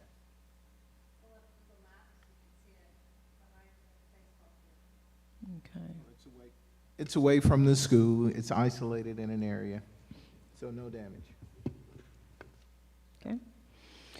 All right, so, Ms. Davis? Thank you. I'm kind of like Mr. Denson here. It feels, again, that we have the recommendation before us, and I appreciate the recommendation. I appreciate more the conversation that has been shared with us in terms of how we got to this place. It felt to me like we were voting for something that we didn't know anything about. We didn't have any of these details that were just shared with us. And so that made me feel uneasy. I don't want to ever get in that position that I vote for something and I don't even know what the whole contract is about. So that, to me, is part of what's missing. And I don't know how we close that gap, but that, again, additional information that would have been helpful in reading the recommendation on the table. All right. All right, so we have a motion by Mr. Denson, a second by Ms. Butts. We've had discussion. Well, let me remind you of the motion that Mr. Denson made was to table this action item until the October meeting, okay? And so all in favor of approving the motion to table this action item until the October meeting, if you would raise your hands and say aye. Aye. Okay, we have 3. Any opposed, if you would raise your hands and say aye. Okay.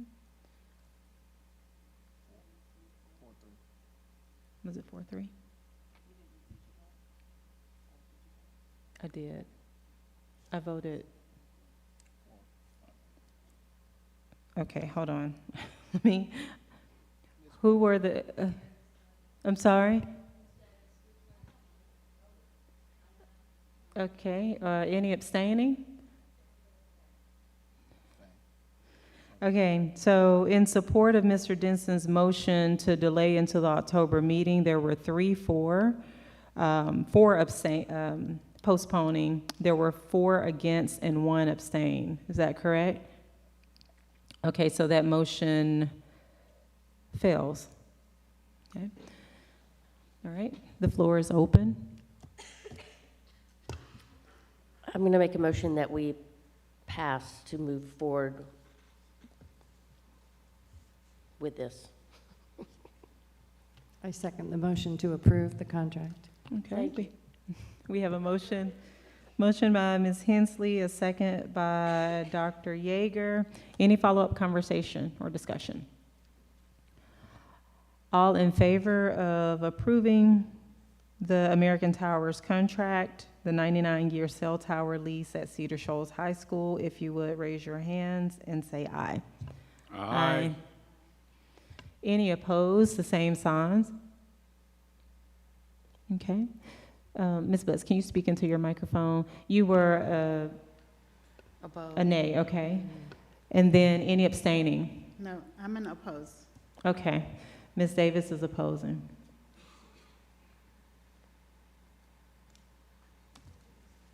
It was 6, I'm sorry?